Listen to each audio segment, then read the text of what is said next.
Yeah. Yeah.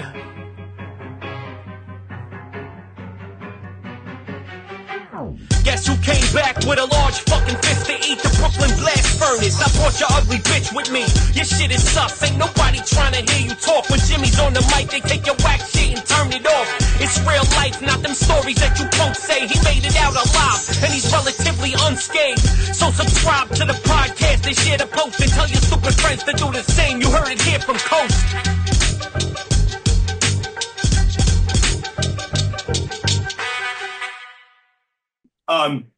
Another episode of the Brooklyn Blast Furnace podcast with my friend here, Marc Thousands. What's up, my man?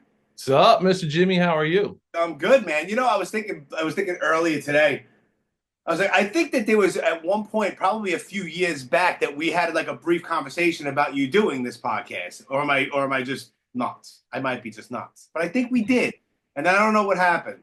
Yeah, we probably did talk about it. Yeah, for sure. Yeah.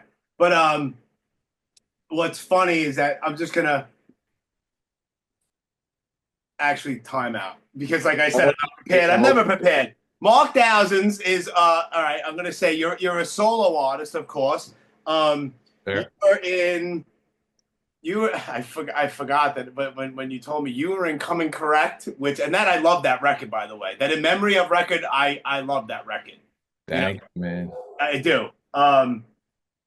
We won't have to. We don't have to talk about so and so's insanity because we don't need to do that. But I can separate a time and a place and a band and music at one point, and I can separate it from whatever happens afterwards. You know what I mean? Yes, for sure. Yeah, he was still in everyone's good graces then. You know? Yes, he was. Yeah, he was. And when we did that record, I remember talking to him, and I'm like, if we're gonna do a record, I'm like, you got to come to my house once a week, and we got to really write the record. I'm like, I'm not putting out some bullshit record. Right. And to his credit, he did. Right. He came to my house once a week, like clockwork, until we, put all the songs together, and then we went in and recorded those songs. Yeah, I love that record, honestly. And you were in a band that I was not familiar with that you told me about. A band called The Calling Out. Casting Out, yeah. Casting Out. See, I was unfamiliar with them. I looked them up, and N Hits Records, and that just made me like it checked off a little something in my head because Bane, I know that put out like some 7 inches and stuff like that out on N Hits Records. And it's nice, yeah. Yeah. So I'm familiar with the record label, but for some weird reason, I was just unfamiliar with the band. Yeah, that was with the singer of Boy Sets Fire, and Boy Sets Fire was like his main band. Mm-hmm. Then he wanted to do something that was just a little more commercial, maybe a little more poppy. Okay. Not pop, but you know what I mean. But I get it. Is Yeah, man. But those, we did some great shows, man. We really did, And what was that time frame? That was like I want to say 2010. Okay. All right. Yeah. I'm trying to think of what I was doing in 2010. I was a mess in 2010. Yeah, I was a mess in 2010. It's funny. 2010 sometimes feels like a really long time ago, and sometimes I'm like, oh, it's 2010. Like, yeah, 2010 was 15 years ago. Yeah. Which is wild. Crazy, man. It's super crazy, man. The time flies, bro. I bug out. That's like it seems like a running theme a lot lately, in either on the podcast or just in regular life, man. Is this whole time thing? It's you'll see like on Facebook or whatever, like someone will put out like, like listen, I love all sorts of old school and 90s hip hop and stuff like that. It's like I posted today. It was like I think it was like 29 years ago today, the first Busta Rhymes came out, The Coming. It's like, how is that almost 30 years old? Like, I remember exactly where I was when that came out. I was like in the Air Force. And it doesn't, like, at first, it doesn't seem like long ago. That shit's 3 decades old. How? Like, it's just crazy, dude. And it's a little scary. And it puts a fire under my ass to do as much as I possibly can. That's probably a reason why I never stop. Yeah, that's a good reason. Yeah, man. And it sucks when you look at photos, like when you look at photos of like even 5 years ago, you're like, wow, man, like actually looked a little younger 5 years ago. I know. That really fucks me up, man. Me too. It's a wild thing. It's like I'll go on my computer, all my old folders and stuff, and I'll pull out like shows that I did at Lucky 13, 6, 7 years ago. I'll look at myself, I'm like, I was a lot less gray. Less gray. And it's funny because last weekend my daughter was and I showed her a picture and she looks at me, she's like, how long ago was that? I was like, that was June of 2016. She's like, you have like no gray hair. I'm like, yeah, thanks.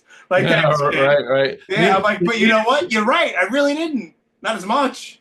Yeah, leave it to the kids to call you out, right? Oh, she calls me out all the time, and it's hilarious, and I welcome it, no problem. That's awesome. Yeah, man. She's getting into this whole hardcore thing too, my God. Yeah, man. Yeah. Well, her mother. We're divorced, and I have an awesome relationship with her mom. She's remarried and stuff, but we have a great relationship, and which is good. And she's into like hardcore and stuff like that too. Her mother. Okay. So I brought my daughter, I don't know, a few months back to her first real hardcore show, and it was like Stick to Your Guns, Terror, Bane at the Monarch, and it was cool though because she thought who she was because she's all fun standing on the side of the stage, and she was just like. At the end of the night, I was like, so, did you have a good time? Like, honestly, did you have a good time? She's like, yeah, I had a great time, but I would have had a better time if I was able to participate. I'm like, what? Like, you want to start stage diving during, like, the terror set? Like, that's what you want to do? She's like, yeah. I'm like, fuck. That's like father like daughter, right? I know, but you're my 15-year-old daughter. I was doing that shit at 15 all over the city, but you're my 15-year-old girl. Like, it's a little different. Yeah, but that's hypocritical, probably, but that's my kid, dude. All right, of course, right? Yeah. Different ball game. Yeah, that's like my only way I feel like I can really even see shows anymore, is to be like on the side of the stage. Like, I can't handle the chaos. Like, it's very far and few between, bro. Like. The benefit that happened a couple of months back at Urban Plaza, the Fight for Lou benefit for Lou Cola, sick of it all. Yeah, I was there. Yeah, you were there. Okay, I was there too. Well, see, let me interject on that. So I went to Keith's house. We hung out, and then we got an Uber to the show. He lives not far from me. Well, here's the weird thing. I was on the side of the stage while the Life of Agony played, and then like. He wanted to leave like immediately, right? So like as soon as they ended, like we didn't stick around for VOD, not like literally, like we busted right out, got an Uber out. And then I see footage online, and I see you on the side of the stage. I'm like, where was he at the whole time? Only for VOD. Shout out to Anthony Killing Time and his wife, because I was in the crowd the whole time. The whole time I was in the crowd. I was making those bouncers do their job during Life of Agony. Like, there's footage of me all over the place. There's only a few bands that I'll still get busy to, and Life of Agony is one of them. And sick of it all. But I was bullshitting with Anthony's wife, and she had given me like a VIP sticker and a couple of different stickers, band and crew or whatever. So when I got it, it was like during Municipal Waste. So I was like, all right, well, that's fucking cool because at least I can go on the stage during VOD. So that was the only time I was on the stage was just during VOD, which was awesome to be able to have that perspective. Yeah. And that's what I saw online. Yes. I just remember, like, I didn't see him there. Like, I didn't see you at all. You know what I mean? I was there 45 minutes before Crown of Thorns came on. See, we got there super late. I was there super early. I was there. Yeah, I wanted to see them, like, you know what I mean, and get to see Dimmy because I hadn't seen, and I did see Dimmy backstage, but I wanted to actually watch them. But Keith was in a mood, and he was like, I don't want to go until we play, and as soon as we play, I'm fucking out. And I'm like, all right. Yeah. So I was just on that trip, you know. I got you, which was fine. Yeah. See, I said all of that just to say that, like, there's certain shows that I won't mind being in the crowd like that because there was a certain feeling in that room that night, and I felt like it was 1995 all over again in that room for some weird reason. that's an incredible feeling to have. Everything was just such a cool vibe. Everyone was cool. It was for an awesome cause. All the bands were great, and it was just. When I left there, I was like, that was one of the best shows I've probably seen in the last 10 years. That's awesome. I mean, they killed it. Obviously, they killed it. But that feeling that you're describing, I wish I had that feeling more. Me too. I have some weird paranoia. Like I feel like if I was to go out in the crowd, like something wild would happen. Someone would fucking hit me in the face, knock me out. Or I'd be fighting somebody or getting thrown out or getting hurt. You know what I mean? So it's like I just like to be on the side of the stage and watch and be safe and be cool. Yeah, you know? at this point, that's how I am too. I'll get the urge a little bit, but then I'll second guess myself. And then once I second guess myself, I can't, like, from the stage, like, I'm like, all right, well, I'm already on here. I got my little stupid little VIP, whatever. So I know I can get back on the stage. But if I second guess and then go, that's when I think I'm going to get hurt because I'm overthinking it and I'm being overly cautious. And that's when I think I'm going to hurt myself. And that makes sense. But see, you were connected to the spirit of the room. Yeah, I was. You know what I mean? Yeah, that fucking room, that feeling in that room was amazing that night for me. Incredible. Yeah, it was that was definitely a great show, man. Yeah. So now, right before I pressed record, I was like, hold on, let me shut up and let me just press record. We were talking about how Suicidal Tendencies is playing this year's Black and Blue Ball. And I was like, well, that was the last time for some weird reason, I've only seen them one time in my life, and that was on the Lights Camera Revolution tour, 1990 at L'Amour's here in Brooklyn. And then that's when I was like, hold on, let me just shut up and press record. Because in a weird way, you kind of have a connection to that. Now, I'll get into it real quick. Because that lineup, and so many people that listen to this podcast already know what I'm going to say, but that lineup that night was White Zombie, way before they got huge, way before they got signed to Geffen, or maybe they had just gotten signed to Geffen, but Thunder Kiss 65 wasn't out yet. It wasn't a big thing yet.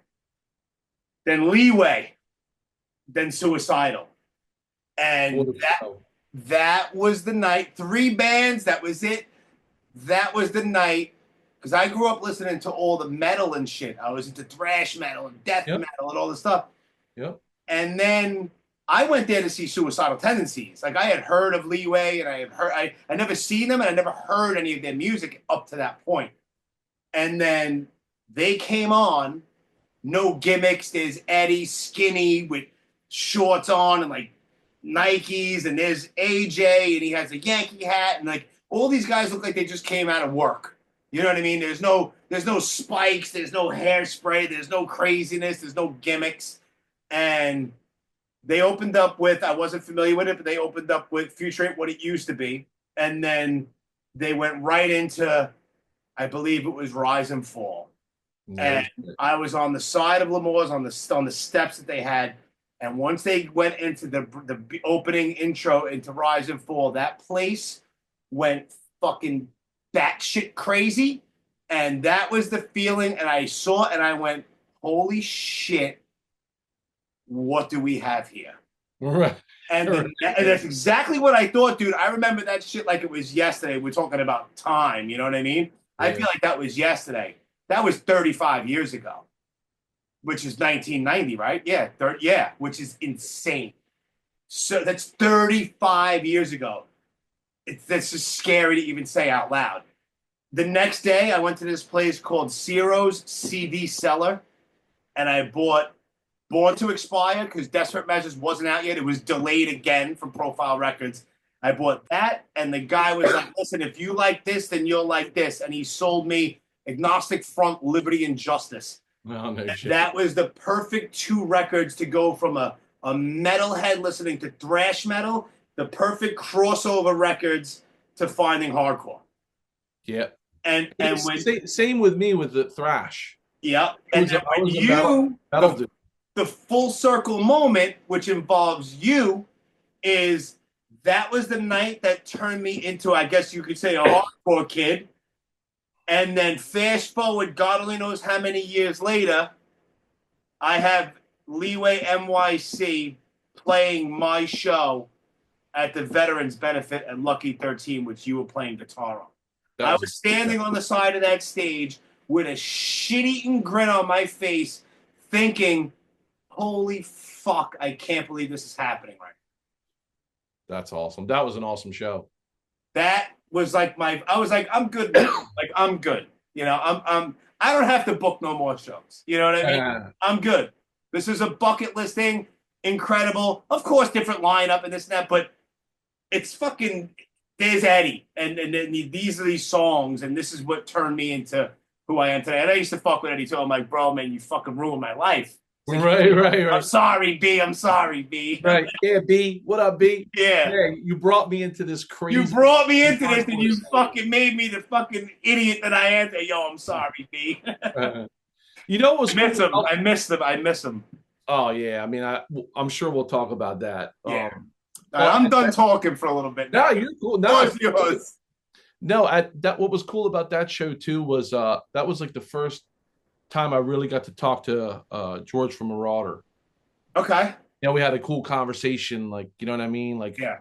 You know, he was really chill, and we were talking about Buddhism and beads and all that kind of type of shit, like that spiritual stuff, you know. Yeah. That was really cool, you know. Yeah. I don't think people really see that side of him, you know what I mean? Yeah. Yeah. So, I mean, how did the whole thing? How did you? I mean, you went on tours, like you played with Leeway NYC for a good amount of time, right? Yeah, we were the first incarnation after the real lineup. Right. We were part of the Eddie Leeway Show. Yes, that was he wanted. So that was the name he came up with, and he came up with that name kind of like to fuck with people, like, because it was like his shit. It was like his show. It's like show, you know what I mean? Yeah, of course. That was his thing with that, and but it didn't start off like we didn't. So originally we wanted to do something original. Okay. That was the original conversation. Like he wanted to come out on stage in a suit, and he wanted to do like Beatles meets hardcore, like super melodic, you know, kind of Beatles-esque kind of arrangements. But with that would have been super interesting. It would have been insane. Yeah. And he had it all planned out. Like I said, he was going to come out in a suit and like try to do something really different. And right at that crossroads, people started calling, wanting to book Leeway. So he was like, "Look, let's take advantage of these shows to catapult this other thing we're going to do." And we just never got to that other thing, you know, right? Because we just kept getting more and more shows. You know what I mean? Yeah, man. Leeway was what did he used to say? He was like, I would butcher. I'm not even going to try to quote him, but they were always right there, and then something fucked up would happen. They were always right on the cusp of being more than what they were. They should have been. I mean, 100%. Nobody sounded like them. All 4 records sound completely different. They're not the same records. It's a very unique, incredible band, and I love all 4 records. People are like, yeah, but Desperate Measures. Yeah, I get it, but all 4 records have their fucking moments on. I like every record. Me too. I like every record. I like people diss Adult Crash. They do, you know, and I'm like, there's some great songs on Adult Crash. There's some great songs on there, man. People just re-listen to it, because if you're looking for Born to Expire or Desperate Measures, you're not finding it. You're not going to find it, that's for sure. But you're not finding it. Really cool shit on there, you know. There's a lot of very cool shit, different shit. It's just different, and I think that also goes with the name. Like, it's Leeway. You don't have to pigeonhole yourself into sounding like this. Like, not every song is going to be fucking Enforcer. It's right. You know what I'm saying? It's super unique. Love that band. One of my all-time favorite bands. Yeah. Right? As a matter of fact, I had no idea the day that he passed. But on the day he passed, earlier that day, I got my fucking Leeway logo on my hand. I remember when you posted that, I was like, "Holy shit, he took it there! That's awesome." Yeah, I was just like, I was on my way home from work, and I knew that Eddie was in hospice, and I knew it wasn't going to be long.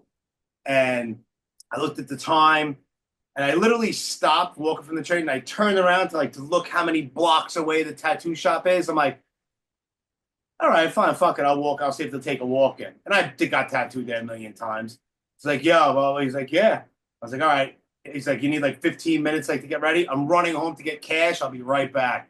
And I went and I got it. And then the next morning I woke up and I got the news. I'm like, fuck. Yeah, man. Yeah, man. Yeah. Yeah, I took it there. Fuck yeah. They were a huge part of my musical trajectory. The music, going to shows, friends that I have forever. Like there's so much because of me going to it sounds so cheesy, whatever, but it's me going to that show that night put me on a different path. And there's a lot of people that I never would have met. There's a lot of music I never would have discovered. There was a lot of things, that I've done, all because of that catalyst night that drove me into a certain path.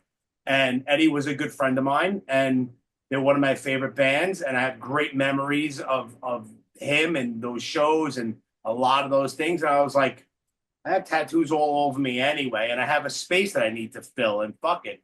It'll fit perfectly right there. And it's a cool logo too. It's just a simple L with the L on there. Yeah. Yeah. Really dope. Yeah. It's yeah, man. From back in the days. There you go. When he made these. Yeah. My daughter has one. He said it might have been that show. Maybe no, it was a different show. I think the Eddie Leeway Show was playing like what was it? The Grand? No, not the Grand. Was it the Grand Victory? That closed. The Grand Victory, I think it was called. And it was with Yuppa Side. Like recently, it was like 10 years ago, like a couple days ago that the show was played. Anyway, it was the Eddie Leeway Show. And after the show, with me and Eddie, a bullshit, blah, blah, blah. And I mentioned my daughter. He's like, how's your daughter? And he was like, yo, B, what? He's like, let me have your daughter's address. I'm like, okay. And like 4 days later, my ex-wife calls me. She's like, Eddie Leeway sent Alexa, my daughter, a care package. I'm like, what? It was like 2 Leeway shirts, a Leeway beanie, and that Leeway hat. Just sent it to my daughter here you go. Which was super fucking cool. Like a sweetheart. Yeah, super cool, man. He definitely had that sweet side to him like that, you know? Yep. Crazy. Yeah, but where did you guys, you guys did you guys went to Europe and everything, didn't you? Yeah, we did. We went to Europe, and I still get flack. I still get flack about wearing masks at the one show. We played the Super Bowl of Hardcore over there in France, and that was Eddie's idea. Like he wanted to come out in masks, and I actually hated the idea. I'm like, what kind of mask? We went and we bought these like generic white masks, and then we put markers and like put designs on them. Like I did the David Bowie, Aladdin Sane, like Mayan, and Maddie did King Diamond makeup on his, and and we came out and did. I didn't want to do it at all. I didn't think it was the right move, but he was just being so like carefree. He's like, "Fuck that! I want to have fun. It's gonna be cool, man. Fuck, we're gonna do our own thing." Okay, all right, dude. You're the boss. You know? Yeah. So we did it, but I still like if I ever go on YouTube and visit that show, the comments like. Fucking some people just fucking hated it, you know what I mean? Really? Like the Leeway purists, you know? Yeah. Hey, listen, you had good times and it's whatever. Yeah, but I'm not gonna please anybody. You got stories, man. It's all good. Yeah, but every time I read those comments, I'm like people don't understand. Like that was his idea. Like he's still the main force of the band. Like he's the face of the band. Like so, if you like, that's his idea. It's his creativity. You know what I mean? Yeah. No, I can picture him too. Such a nut. Yeah, so he was so crazy. He was so nuts, man. It was just every time there's a couple of people that if I look at them and I see them, I just automatically like start laughing or smile. Like no, this doesn't even have to be anything. I just look and I just start laughing. Like, oh, here we go. There's always going to be some sort of weird shenanigans or something funny and ball breaking going on. And he always wore those black blinders that we got on the airplane. Okay. And that became part of his stage gear, you know? He would have the fucking thing on his head, you know what I mean? I'd be like, what the there's pictures like of, I'm actually standing next to him, we're playing live, and he's got on his head, and I'm like, this one. Yeah, well, the one at Lucky 13, he's wearing like the muscle, but Captain America with the muscles and shit. Yeah. Yeah. Fucking funny, man. He was definitely a presence, that's for sure. He was 130 pounds of nothing, and he controlled that stage. What did he say? He's like, you have to have that swinging dick. You have to have like that swinging dick attitude, and he did, man. Like he controlled that stage, man. Well, for him, it's like he had the voice to back it up. Like Mhm. all the eccentric or goofy stuff, his voice was so good and had so much soul that he could get away with doing that. Like, Oh yeah, but he was entertaining. Like he pulled it off well. And it's not like he was even trying hard. That was just him. That was just him, and that's another reason why it worked. It was just him, and people. It's not like it's not a gimmick. It's not like he's not trying to be a certain way. That's just him, and I think people sniff that out and realize it's him, and that's why it's appreciated. And you can laugh, and he was just a clown, and then next thing you know, he was fucking killing it. It's this beautiful voice comes out, man. yeah, man. Yeah, yep. Sleep well, Eddie Sutton, man. Yeah, sleep Very well. sad. Very sad. Yeah. So now you were mentioning Keith, and you had a collaboration with Keith Caputo. I went to high school with Keith Caputo, but it was we didn't know each other, but I remember seeing him in the hallway. I think he was a year old. I think he's a year older than me. So I was like a freshman. He was like a sophomore, or like I was a sophomore, he was a junior, whatever it was. But it was early. I was young, man. And I remember seeing him, and like the next weekend, like it was like the first time I ever saw Life of Agony. It was like the Crazy Country Club. And this is like when their first, before the Stay Remains demo was out. This is like their first demo. And I remember, way, way, way back. And it's either Life of Agony or Biohazard, which are the two bands that I've seen the most in my life. 100%.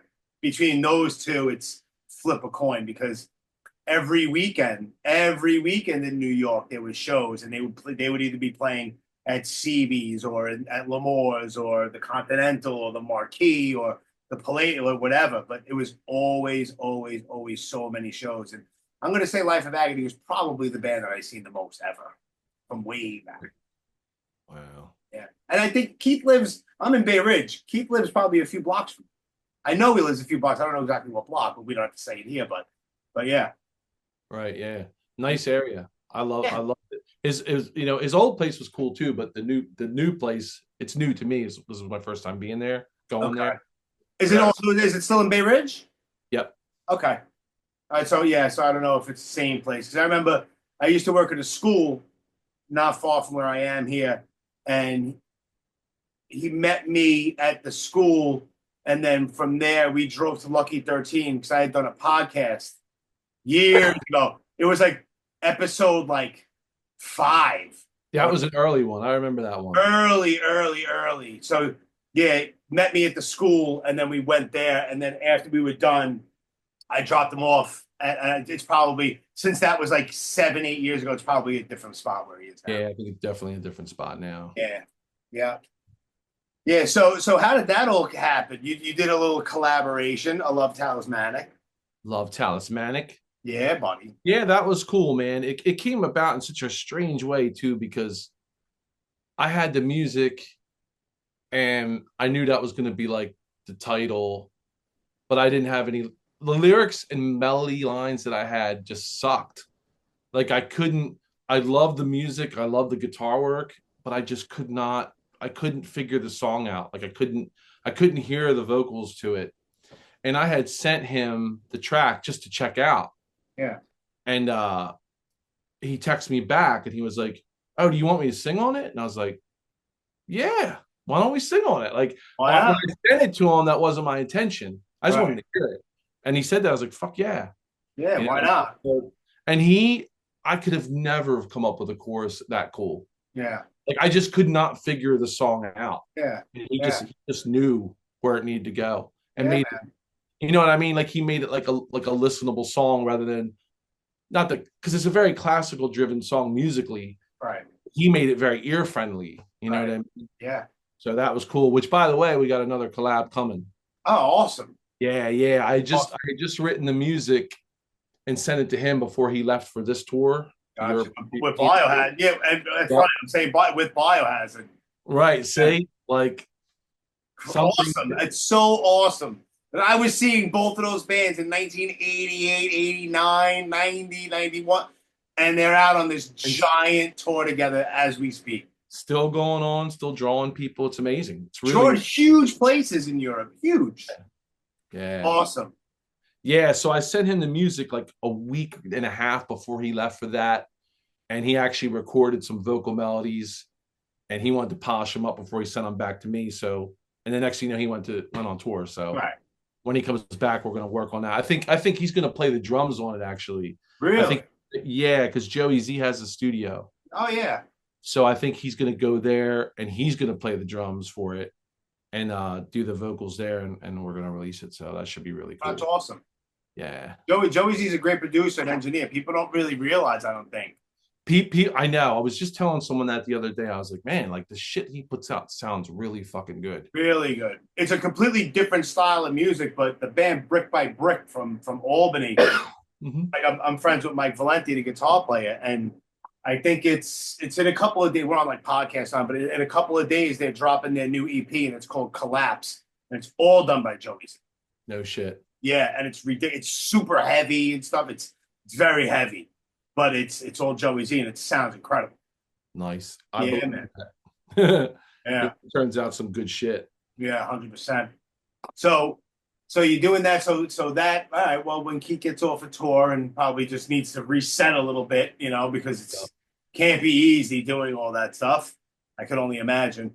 But yeah, man, I'm definitely looking forward to it. And that's another thing you were saying, like how he has like an ear for these kind of things. It's he's always been super creative and super different. Another person with this super unique, incredible voice that nobody sounds like Life of Agony either. Yeah. You know what I mean? Like we were talking about Leeway and Eddie had a very distinct voice. Keith has a very distinct, different voice and can sing his ass off. Oh yeah, he's the real deal for sure. Yeah, man. Yeah, super creative, man. Fucking one of my favorite bands. And I'm surprised I don't have a Life of Agony. I just have to think about it. I'm surprised I don't have a Life of Agony tattoo at this point either. I'm surprised.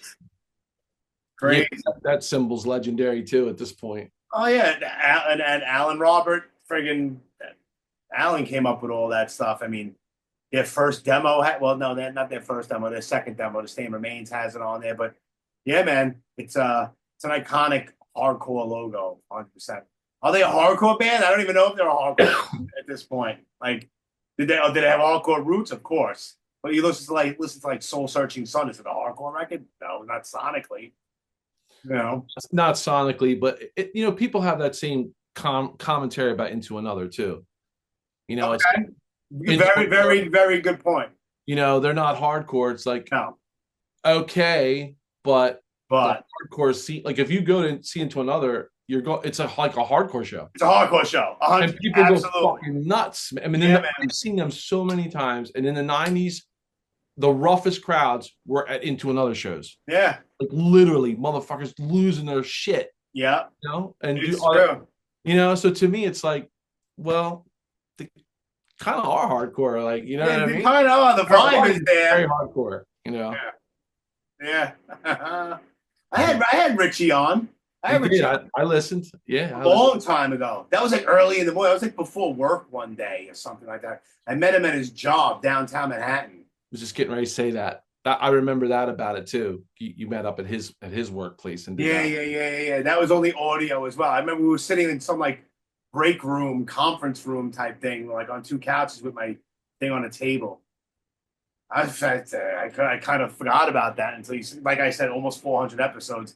You mentioned it. Yeah, of course I remember, but that was a while back, man. And that was the first time I ever went down to the 9/11 memorial too.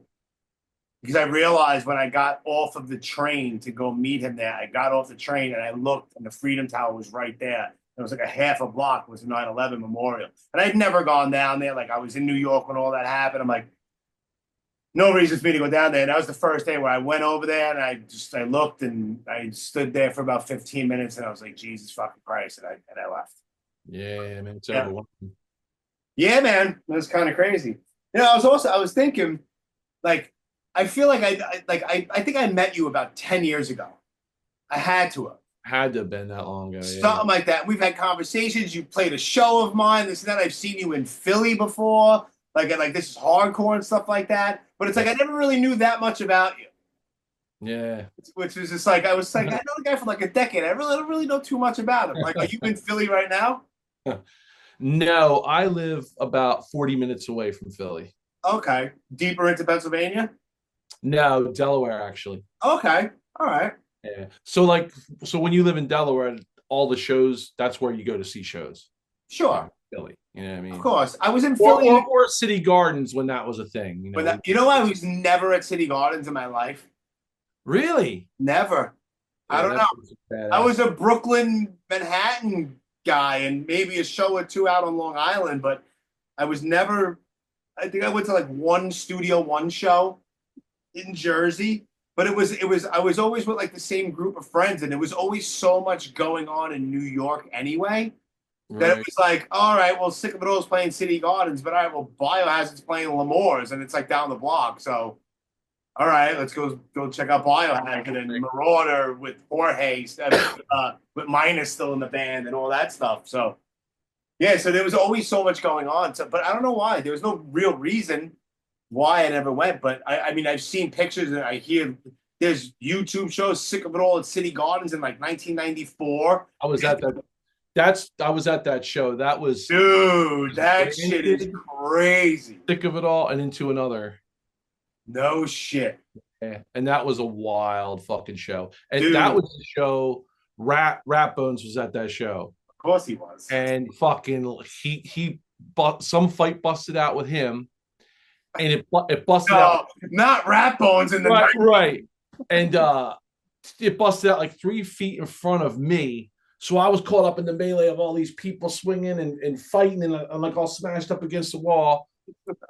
They throw him out, and Lou gets on, and Lou's like, "Yo, what's up with Rat Bones? Bring Rat Bones back." And then you hear this voice come over the fucking PA, and it's like, "Lou, we talked about this," and Lou's like, "Oh fuck, man, all right, everybody have a good time." And dude, at this point, Rat Bones was thrown out of the club, right? Fucking 1 minute later, Rat Bones kicks the double doors back open and he's back in the club and everybody's fucking fighting again. It was such a of course. Yo, yeah, that was an awesome show, man. It really was. Into Another killed it. Fucking Sick of It All killed it. And that was the first time I ever even heard of Rancid. Like I didn't know they were ex-Operation Ivy dudes. Right. I just thought it was some band Rancid that was just opening the show, like, because I was there to see Into Another mostly. Yeah. Of course, all, you know what I mean? But of course. That was a cool show, man. Yeah, man. I was never at a City Garden show. And I miss a really, really, really cool part of New York City. Like I missed the wetlands and I missed a lot of Coney Island High. Because I was in the Air Force. I was in the Air Force from 96 to like 99, and then I was kind of doing my own thing for a while. So that was like the heyday of like Coney Island High, especially, and Castle Heights in Queens. It was like I hear stories. I have a million friends that play there. It's like their favorite club from back in the day. Never stepped foot one time inside Castle Heights, and it's a legendary club. Oh my god! So I seen AF at Wetlands. Actually, I think Comin Correct might have been on that bill, and that's why I was there. I remember seeing AF there, and we played Castle Heights a lot. Right. And we played the show that was when the turning point. This was like, so I joined up with Comin Correct in like 1999, and this was like maybe like 2000, late 2001, somewhere in there. Gotcha. I mean, that's where I met Mike Gallo. Okay. Before he joined Agnostic Front. Right. Was he still on the Rise? Yes, we used to play with On the Rise all the time. Gotcha. But we played. Shout out to Mike Gallo. Love that dude. I love him too, and it's so crazy that just how long the friendship.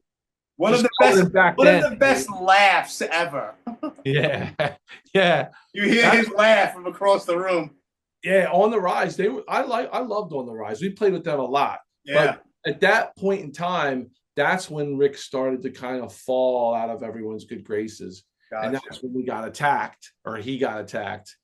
I see TYC, Yeah. and that I didn't even have my guitar off yet. Like the show ended, and the weird thing was, whenever we played Castle Heights, which was a lot, none of the shows were like never amazing. Like they were all right.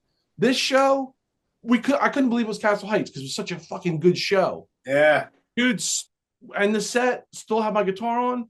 Next thing I know, Rick's being attacked and like thrown off the stage. I'm like, I didn't know what the fuck was even I didn't know what was going on. Right. So it happens like that. It's just done. Yeah, and I didn't even know what was happening. Like I said, I didn't have a chance to even take the guitar off. Like I might have took my amp off, and it was just like pure chaos. And it was after that show, I was like, shit's getting way too crazy. Like with this dude in this band. Like, and that's kind of when like we all were like the rest of the band. We were like, it's time to step out of this. Yeah, man. You know, we didn't buy on to all of his drama, and you know, I don't want to go like you said earlier. Like we don't need unnecessary. It's you know, right. We get it. But the weird thing was, I had so much fun. Like 99, 2000, 2001, 3 years. I had so much fun with that dude. Yeah. Such a likable guy, a fun guy, a funny guy. Yeah. You know, and to see everything, the tides turn the way they have is like, I'm even blown away. And like, he did to me what he did to everybody else too. Oh yeah. The fucked up phone calls. I'm glad you was dead. Like that's like my mom passed away. Like that was like one of the messages that he left me. Bro, that's like, you know, we practiced at my mother's house. Yeah. Like she put up with all that. Like she was so gracious to us. Yeah. And that's when I was like, you know, fuck this dude. You know what I mean? Yeah. But I didn't even really know him like that. I really didn't. And at the time, I wasn't married. It was before my daughter. And for about 8 months, me and my ex-wife, she was my girlfriend at the time, we were living in North Carolina. And it was like MySpace still was going on. It was like, it was maybe the very beginning of Facebook, whatever the fuck nonsense it was. And next thing you know, it's like, he's hitting me up and he got my phone number somehow. And he's talking about, yo, we're playing North Carolina, watch yourself, blah, blah, blah. I'm like, what? Yeah. Oh, yeah. And he posted this whole big long thing about me. I actually, my ex-wife, if she doesn't watch it or listen to this shit, but if she does, she'll start laughing because I read her this long caps lock tirade that Rick wrote on like MySpace, I think it was. And it was this whole crazy thing about he's calling and he was on the phone with me. And in the background, my wife, who wasn't my wife at the time, is in the back screaming white power chants and very disrespectful, very racist. And I'm like, hey, honey, I guess you were screaming white power in the background while you're on the phone with me. Well, she was like, what? I was like, yo, I don't know what the fuck is going on, but this is bananas. And then I was just like, it was like out of nowhere. He went like, I was his target for like a week, and then he moved on. And then I never heard anything from him again. And I know that there's all kinds of shit going on with him now. And I tried to look him up, but for some reason he doesn't come up in searches for me. So I think he for some weird reason, I have no idea why, I think he has me blocked. Yeah, like, he must have you blocked. But why block me? But you're also like, why me? Like I don't even know you, bro. It's so weird. It's so weird. It's super weird. Very strange. Super weird. And before like recently, like the whole thing that went down between him and Isaac. Yeah. He reached out to me like maybe a month before that, maybe less, somewhere in there, with this, you know, long letter of apology, like apologizing about this, that, and the third. You know what I mean? Yeah. And you know, and you know, on my end of things, like I don't wish any ill will on him. Right. Like, you know, people talk shit on, that's fine. I've never engaged in that about him. You know what I mean? But do I need him in my life? No. You know what I mean? Because I don't need him in my life. You know what I mean? I don't need no fucking drama in my life. High school was a long time ago, bro. Exactly. You know, I have like adult responsibilities to take care of. I have no time for chit chat and blah blah. I have no time for it. Yeah. I don't entertain it. I'm like, oh yeah, all right, next. Like I have shit to do. Right. Productive shit. Right? Like productive, positive shit that I enjoy doing, not being caught up in some weird fantasy that some other person has about me. Whatever the fuck. I don't know. Yeah, same. Yeah, man. Yeah. So now, You have, it's a semi-new, right? A semi-new project called Ritualized. Yeah. How yeah. long you got this thing going on for? And why don't you tell me a little bit about it, Marc? So that this band has actually been going for like 2 years, believe it or Right, not. that's why I said semi-new. I knew it was for a Yeah. little bit. Yeah. So like the first lineup, it wasn't clicking, it wasn't working, but like so we had another guitar player and a drummer. So myself and the bass player, we've been friends just like forever. Like we did our first show ever when I was like 15 and he was 17. So Right. we've known each other a million years, you know. And so I just got lonely and just Okay. kind of tired of playing just by myself and wanted to do some rock, some high energy, you know, experimental rock, melodic rock type shit. So Yeah. got in touch with him and asked him if he wanted to do it, and he was into it. And there were these two other guys I knew, a guitar player and a drummer. So we got together and we were working at it, but like we just couldn't, like we didn't sound like a band. Like it didn't have the right energy, the right feel. And I entertained it for way too long. And I didn't really, because you probably know this, like first of all, doing a band is ridiculously hard. It's breaking a butterfly on a wheel. There's Yeah. no real reward to it other than your time on stage and your catharsis. Yeah. And like the guys we had were super cool guys. They had great temperaments, and that alone like is an achievement. Like in a Yeah. band, Nowadays, that's huge, man. it is. So I didn't want to let it go. Like I Right. was, no, it's going to come together. Like they're gonna get in the right wavelength, and it just never happened. So the bass player who I mentioned earlier, who like I said we've been friends for a million years at this point, Yeah. he was like Marc. He was like I love you. He's like I'm not going anywhere. He's like but at this rate, he was like our first show will be like 5 years from now. Right. It was like and he made another good point in that conversation, which was the band is really only as good as the drummer. And I've had to think about that one, and it made sense to me. Singer and drummer super high on the hierarchy of values in a Yeah. band. And Yeah. then Agreed. once we cut loose of those guys, and I brought in this other drummer, this guy Noah that I know, like as soon as he played, it was like boom, the magic was there, everything was there, and like we played our first song with him, and the bass player Chris looks at me and goes, "Now we have a fucking band." There you go. You know, so we Yeah. lost 1 year just trying to find like the right people. Sure. You know? So Yeah, the that second alone, year, I think that alone, people just overlook just that little piece. oh yeah, that's why I was 100%. holding on to these guys, because I'm like, they got the right temperament, and I can tolerate being around them. Yes. You know, Yeah, man. so Not easy nowadays. it's not easy nowadays, No. as you might know, the older you get. Oh yeah, everyone leave me alone. Like I'm so comfortable Yes. in my own skin that I could be in my apartment. I live alone. I could be here by myself for weeks on end and be completely content. Right, same. I don't need to go anywhere. Me neither. I always do, but I'll go on missions by myself. I have no problem. Yeah. I love it. Yeah, for real. Yeah. So that's why it's taken so long to get off the ground. So the second year was spent with the new drummer, and then we found a guitar player, a guy I'd known him for a long time, but I wouldn't say we were friends. I just was aware of him. Okay. Who's like a virtuoso. Like he's one of these music theory guys, like can shred, super solo player. And I was like, I just kind of like in that Jimmy Page kind of way, like I had a vision of the people. So I need this guy, reach out to him, and it worked. The drummer, you know, the same with this guy Jeff, our guitar player. I was like, we need that guy in the band, and it worked. Nice. You know what I mean? So Yeah. the second year was like making it happen. So now we're just at the place where like we're nearly ready to play some shows. Like by summer we're ready to play, you know what I mean? Nice. Which is super exciting when you spend 2 years trying to get something off the ground. Yeah. To where you can say, hey, like we can play a show now and it feels right and the energy's right and the magic there, you know what I mean? 100%. Oh yeah, so I'm excited about that. Very cool. That's awesome.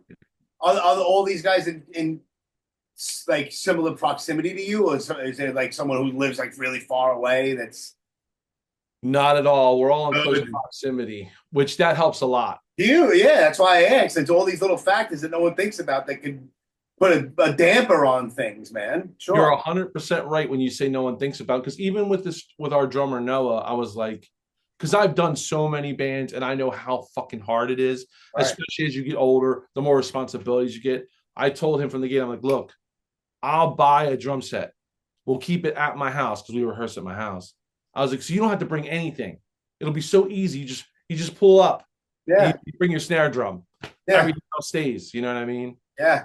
Nice. And, yeah. So can't be easier than that, man. It's like, here it is. Like, yeah, because I know that it has to be easy as it can be. Yeah. You know what I mean? To keep a band together. You know what I'm saying? Yeah, man. This one, like, you're either at a studio and you're paying money for that, then you have to have everyone coordinate to go to the studio. If it's not a studio and it's someone else's house and you don't have drums, this guy is loading up his car with his drums and breaking them down like that's it goes off the rails quick. Goes off the rails quick, man. Yeah, man. Yeah, 100%. Wow. So you guys, like, what do you guys like? Are you looking at like to release like an EP or some kind of? Yeah, I think what we're going to do is the first thing we want to do is play live. Like Okay. I'm just dying to play a live show, man. I get it. And like doing the solo thing, like I have my own studio, I have my own equipment, and I've just done so much recording, and it just I like recording, but like I want that freeness and catharsis of like playing a live show with the energy and synergy of the band and the people. You know what I mean? So we're just dying to play live. I think what we're going to do is record one song, probably with Joey Z at his place. Yeah. We're going to record there and release one song to get people familiar. So when they go to our page, they can actually hear, a recorded song. Sure. Yeah. So, but I want to play live first. Okay. Yeah, man. That's how you sharpen up all the skills. There's nothing like live music, man. I mean, just like, I mean, how long have we been? I mean, I was never in a band, but I mean, I've 1,000 fucking shows, thousands of shows to, and there's nothing like I just mentioned my daughter before. She's like, I would send her songs. Like, I really don't listen to, Terra in my earbuds. You know what I mean? She's like, I like going there. I like it live. And it's because there's an energy. It's a completely different deal. I send her stuff. I'm like, yo, did you hear like this new blah, blah, blah? She's like, no. I'm like, why not? She's like, I don't really listen to that. Like I listen to other things, but going to shows, she loves the energy and the craziness and the fucking, and she loves the energy of the live thing. And I completely get that. Nothing like that. Especially the hardcore scene, like a really good show, like a packed out show with no barricade. Like, there's nothing like that shit, man. No, that's what I was. Yeah, you beat me to it. That's what I was going to say, particularly with hardcore. Yeah. And like I think, like with Ritualized, like my little hope is that we could be the band that hardcore bands like. That's not a hardcore band. Sure, 100%. Incredible. Yeah.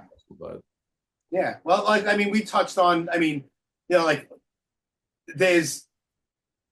you have hardcore roots, you know what I mean? Like, people know you from Leeway and Comin Correct, you know what I mean? So there's that what's the word I'm looking for? There's that crossover that, okay, Marc is doing this thing. Okay, you'd already automatically be accepted into whatever it is. And then, all right, this is cool. He's doing a different thing, and this is cool. And I think they would vibe with it because of who you are and what you've done. So it's not like you're some pop punk guy who has no idea and has your head up your ass the entire time. And I'm going to come into this crazy fucking scene that we all have and play this like it's a different thing. Right. I mean, for sure. I think you'll be fine. I think you'll be fine. Yeah, I hope so. I hope you're right about that. But the other thing too is like, even when you're not, even though we're not trying to play hardcore music, it's in everyone's DNA anyway. Right. So it makes its way out. Like, the song always has maybe like a breakdown part. Like, maybe it's just more angular and abstract than like a Terror breakdown. You know what I mean? Like, some Terror breakdowns are super simple and caveman style, and it's not supposed to be technical. This is it, and you just get your shit off. But no, if it's a little bit more melodic or a little bit different, little twist to it, people will be like, okay, all right, okay. I mean, so, Yeah, yeah, you can't help it. Yeah, yeah, man. for sure. So I hope that comes across. I think it will. It I should. think it will too. I think so too. What were the guys in the band that you currently have? Were they in any other like bands that we'd be familiar with, or I would be familiar with? The bass player was, you might be, I don't know if you remember this band. There was a band called Hard Response. I remember them. I know the name, but can I name a song? No, but Hard Response is yes. I know the band. Yeah, so he was in Hard Response. I was in Hard Response. Actually, 25 to Life, Hard Response and 25 to Life did their first European tour together. Okay. 25 Life's first European tour was Hard Response's first European tour. And I was almost going to do that tour because at that time their bass player was having issues and he might not have been able to do it. So they asked me, if he doesn't do it, can you do it? And of course I said yes. But I guess he sorted his shit out and was able to do the show. Right. And Hard Response were on like a pretty big hardcore comp. Like it's one that everyone loves. Like God, like, I can't think of the fucking name of it. Like You would know it for sure. Wild Things Are or something like that, or one of them. It's one of those types, yes. Yeah. It's an early one, like, and on the cover, it's just like this wild shot of a pit. Sure. New York's hardest. It's one of those, you know what I mean? Gotcha. Yeah. So yeah, there's that. The other two guys know, but they came up kind of just like you and I, like they know like thrash guys that crossed over into hardcore and now are into, everyone's into a million things. You're like from Bjork.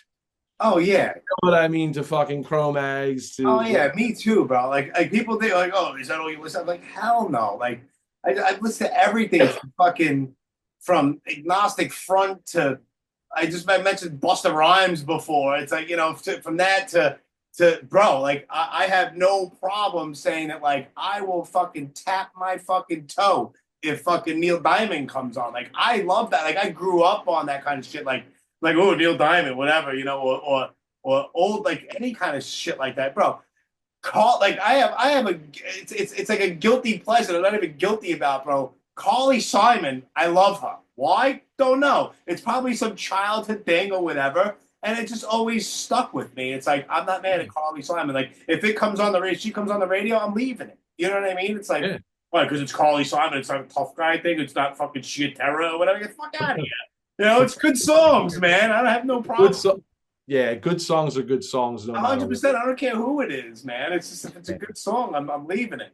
I listen on Sirius XM. Like, I listen to mostly people. I listen to classic vinyl, the station classic vinyl. It's all like 70s rock. And I did this talk about being by myself and going on solo missions by myself. Last September, I went by myself.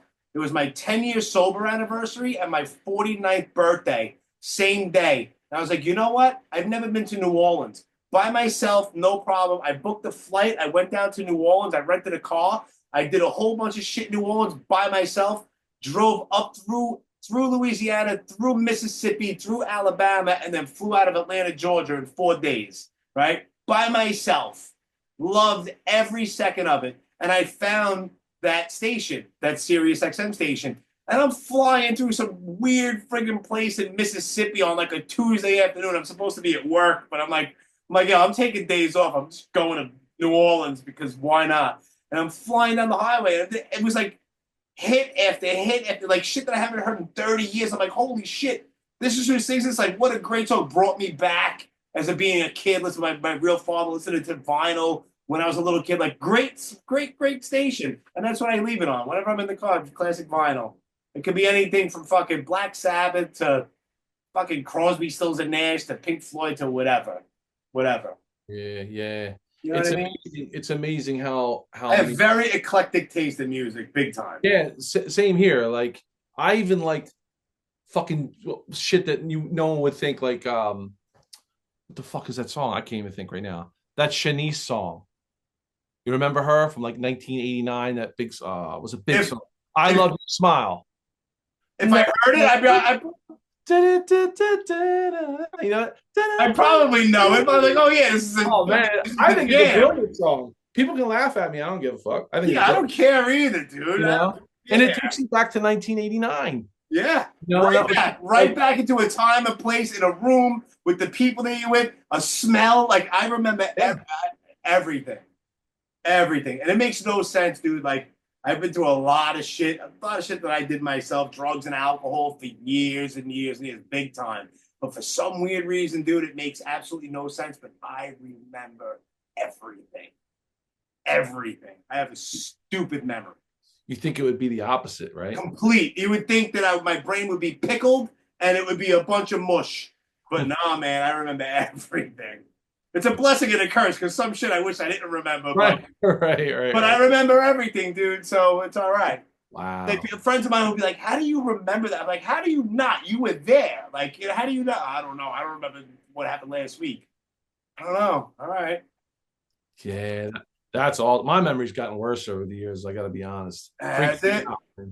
Yeah, because like you were saying, someone will say something to me about like that. Like you were there, you don't remember. I'm like, I don't even remember that at all. Right. You know, and it's scary. I'm like, am I going to get dementia? Like, am I going to get yeah or something? You know what I mean? Yeah. There's a couple of nights though. There's like 2 nights that are gone, and these were from years ago that are like completely gone. Like I have no recollection, and it's like I would be talking with the people that I was there, and one of them was a Life of Agony show at the Danceteria. It was like Life of Agony and Mucky Pup. I only remember like a little tiny bit of that night. And then you're like, oh, you don't remember we went down to this bar or down in Alphabet City and then this happened and that happened? I was like, nothing. I was like, was I standing? Was I coherent? Like, was I like talking with people and being social? They're like, yeah. But I was like, no recollection. Zero. Gone. We were driving, and remember 9X, the company 9X? The phone company? 9X, it was like a Bell Atlantic, before Verizon and everything. But a friend of mine, his friend worked for 9X. And we went into the city in a 9X company van. And then there was no seats in the back, so we were getting thrown around the back of the van. And then we went to the Life of Agony show. I remember a few minutes of it. And then there was like the next day. Scary, but I have no idea. Gone. Yeah. Drugs, bro. It's drugs, man. Fucking drugs. Yeah, see, I never got into any drugs, man. You're lucky, man. None of the friends that I came of age with were into it either. It was kind of weird. You know? No, it's not weird. You're fortunate. Right. You're fortunate. And the weird thing is, going back to hardcore related things, the whole straight edge thing, like we didn't even know what that was. Right. And then when we learned what it was, we were like, oh, I guess we're kind of like we're straight edge people. Without even knowing it. We didn't know it was a thing. You know what I mean? Yeah. Yeah, no, I grew up around a whole bunch of knuckleheads, and I have a sister that's 6 years older than me. We don't speak. We haven't spoken forever, but she was 6 years older, so and we're only 1 day apart as far as our birthdays. I'm the 5th of September. She's the 6th, but we're 6 years apart. So when she turned 21, I turned 15. So she knew everybody already within the whole hardcore scene, the metal scene, all over Brooklyn. So she would bring me out. So I was able to get into places that not a normal 15-year-old kid would be able to get into. So, and I was exposed to a lot of things. I was always the young one. All the people I hung out with were always older than me. So I was exposed to a lot of things. I probably wasn't, should have been, but I was a part of it. And it was just, then it goes off the rails. But yeah, I guess it's just time and place and the people, the company you keep, and an impressionable age, and then shit goes south sometimes. But then back then it was all fun and games. It was fun. I had a lot of good times. And then after a while, when you keep on doing it and then you go to other shit, and it's just, what am I doing? It's not 1994 anymore, and it's like all the people that were doing this, what I'm doing right now, have careers and wives and children, and or who's dead. And I'm waiting for the party. And the party's been over, dude. It was over 2 decades ago. What are you doing? Yeah. That's what happens. And you waste a lot of time. And that's why I think that I do all the things that I do now. I think I'm guilty of trying to make up for lost time. I mean, it makes sense, man. Yeah. I get that. And I think I do a good job, though. I've done a lot in the last 10 years that people are just like, damn, dude. I'm like, I don't know. I have a drive to do shit. Well, like when we were talking earlier about all the podcasts, Yeah. that's why I asked where you get the energy from. I don't know. When I get home Fucking from work, psychopath. I have no idea. you have to be, because when I come home from work, like I sit down and I'm just like, I just chill. Like I don't have anything left to give to anything. You know what I mean? During the week. On the weekends, different. I got out of work. I got to work today. I went in 2 hours early today because my boss was out. So I had to go in. So I woke up at 5:15 this morning. I had to be in work by 7. I got out of work. It was about 5:45 I left. I got home. I had to move my car because it's alternate side of the street parking here where I live. So I moved my car to a different side of the street. Then I went to the gym for almost an hour. Then I came home and I showered. Then I set this up. And then when I'm done here, I'm going to send this off to the guy that edits it. And then I have to finish another flyer. Dude. And then maybe by like midnight, I'll shut it down and repeat process tomorrow for the most part. Except tomorrow's a regular day. I have to be in at 9, not 7. Wow. And then on Saturday, I'm going on this crazy ass road trip just for the day, driving like 3.5 hours one way all the way upstate New York. Doing a few things up there. By yourself? By myself. No, a friend of mine I think is gonna come. Gotcha. Okay. But like 3.5 hours and then 3.5 hours back, do whatever up there. I'm going to. Do you ever hear of it's the old school mafia shit, the Appalachian meeting from 1957? It's a famous thing that happened way back in the day, and it was the catalyst that the government had to like admit that there was an American mafia. There was like 100 different mob bosses from all over the country, Italy, Cuba, and somewhere else overseas that all came to this way upstate New York mob boss's giant mansion. And they all got busted by the feds. And like 60 mob bosses got like Vito Genovese and all like everybody. Albert Anastasia. The Albert Anastasia was just killed. Like Luciano was there. All these guys got busted. And it was like the biggest mob bust in history. So I'm a psychopath, and it's going to be beautiful out. So I'm going to put a full tank of gas in the car. I'm going to drive 3.5 hours so I can go there and take pictures of the house, maybe eat at some weird diner on the side of some bumfuck street, and then drive home. And that's my day, you know? Oh, that's cool, though, man. To see different shit, man. I take crazy road trips all the time. I'm out. That's another parallel between you and Eddie, because he knew a lot about like the mafia shit. Mm-hmm. He was into that, like, and he knew a lot of stories. He would always tell me a bunch of stuff. I don't know it like he knows it, but he'd be like, yeah, they did this, that. And I'm like, yeah, they're dropping the names, and like I don't know the names, but like he was really there's that Truth and Right song, Tommy Karate. That's a Tommy Karate, yeah. Yeah, he was a mob guy, a Bonanno mob guy who used to run a couple of places not far from where I'm sitting right now. Yeah, man. Tommy Karate Patera. He's doing life in prison. I know some stuff. Maybe not as in-depth as Eddie, because I know that he was an encyclopedia. But I know a lot.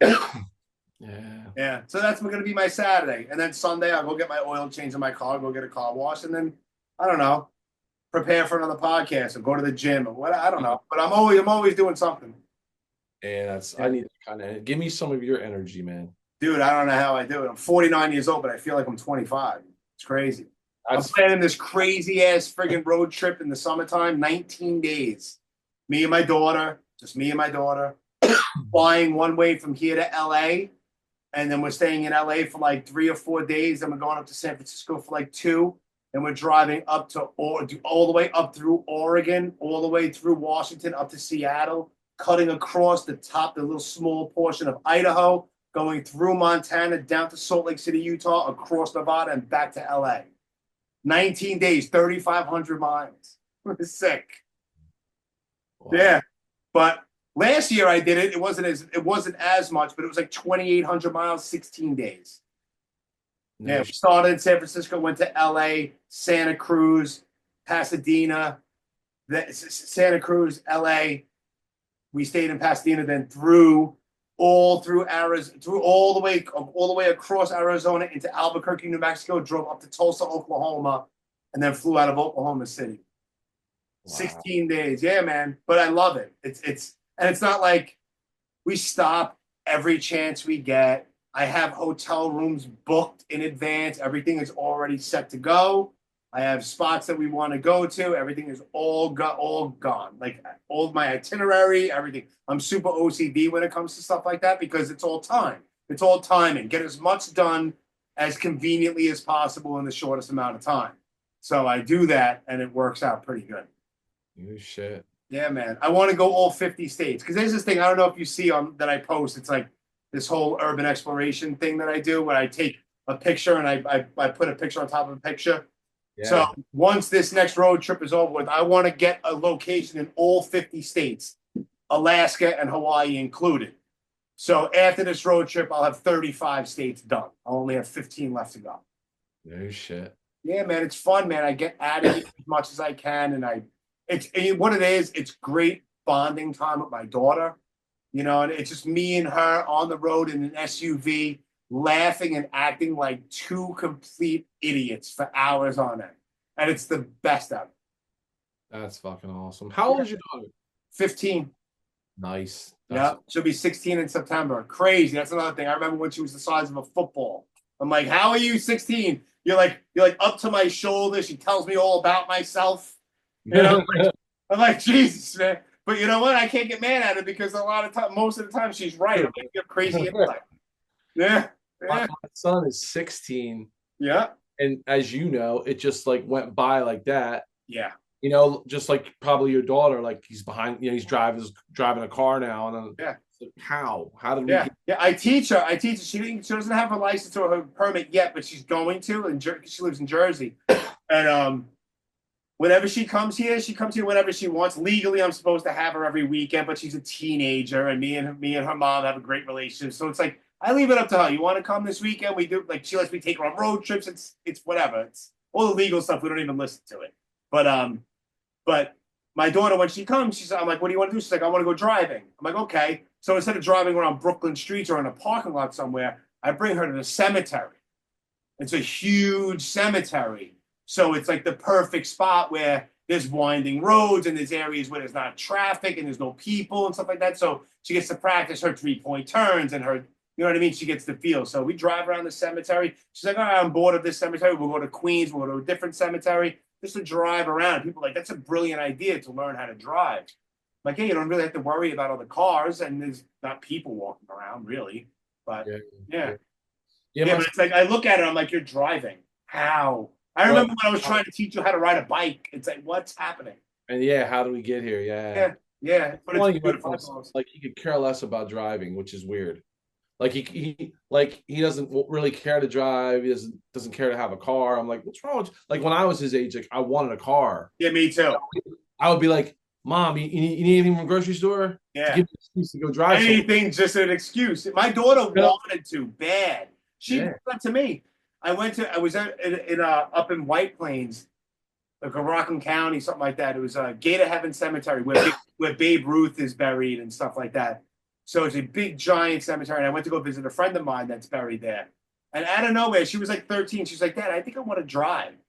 And I'm like, you want to drive? Like, really? She's like, yeah. I'm like, you're not like nervous? She's 13. I'm like, you're not nervous, right? She's like, no. I'm like, okay.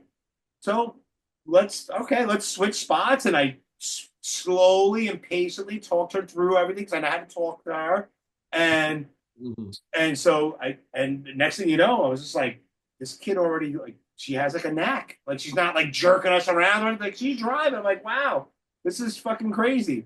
And it's funny, I always break her chops. You ever see the movie Kids from 1995? Yeah, but it's been a long time. But yeah. But you remember that movie. Well, you remember Casper, the fucking crazy kid? Well, Casper, he's dead in real life. And it's crazy because she's like the first destination that she ever drove to was Casper's tombstone in that cemetery. Like that was her first destination of ever. All right, I'm going to go here. And it was Casper's tombstone. It's just wow. Yeah. But yeah, man, it's a beautiful thing. And it's just like, these are the things I do. Like I'll map out stuff. Like I'll maybe later on or tomorrow, any free time, I'll go on and I'll map shit out. Like I'll have addresses of places where I want to go. and I'll put them in Google Maps, and I'll just try out different things. All right, well, it makes more sense to go from here to here, and then here to here, and then here to here, and I'll write it down. And then I put it in Photoshop, and I make this whole big crazy map, and I write everything down, all fucking OCD-like, and hotels and addresses and everything, and I print them all out. And I never even look at them because I'm always on my phone with the directions when we're out on the road, but it's just something that I do, and I don't know. But that's awesome. What's the venue in Amityville? Amityville Music Hall. Yeah, right. So when we Leeway NYC, when we played there, we drove to the Amityville house.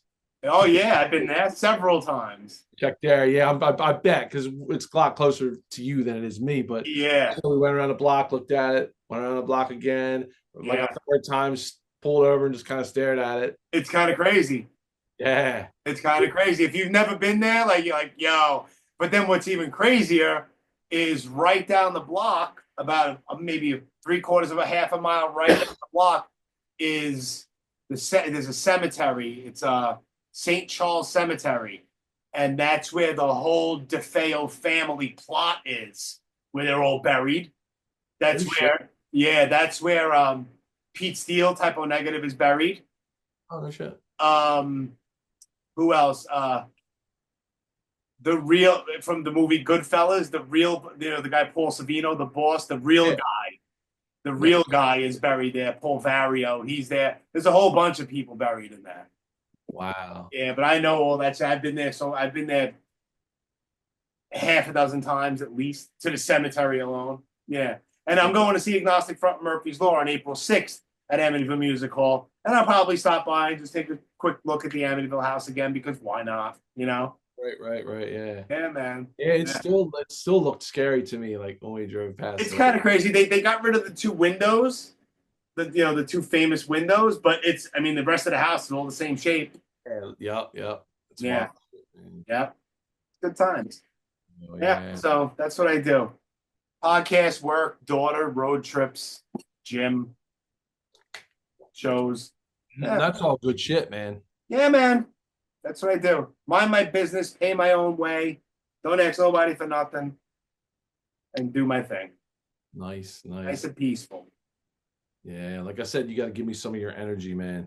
Yeah, let's go. I do work in the band, and beyond that, it's like I don't have nothing left to give. I don't know. I feel like there's no time in the day sometimes. I'm like, damn, like I wish I could do more. But next I look at the clock, it's like, fuck, it's 1:30 in the morning. I have to wake up in like 4.5 hours. Like, damn it. All right.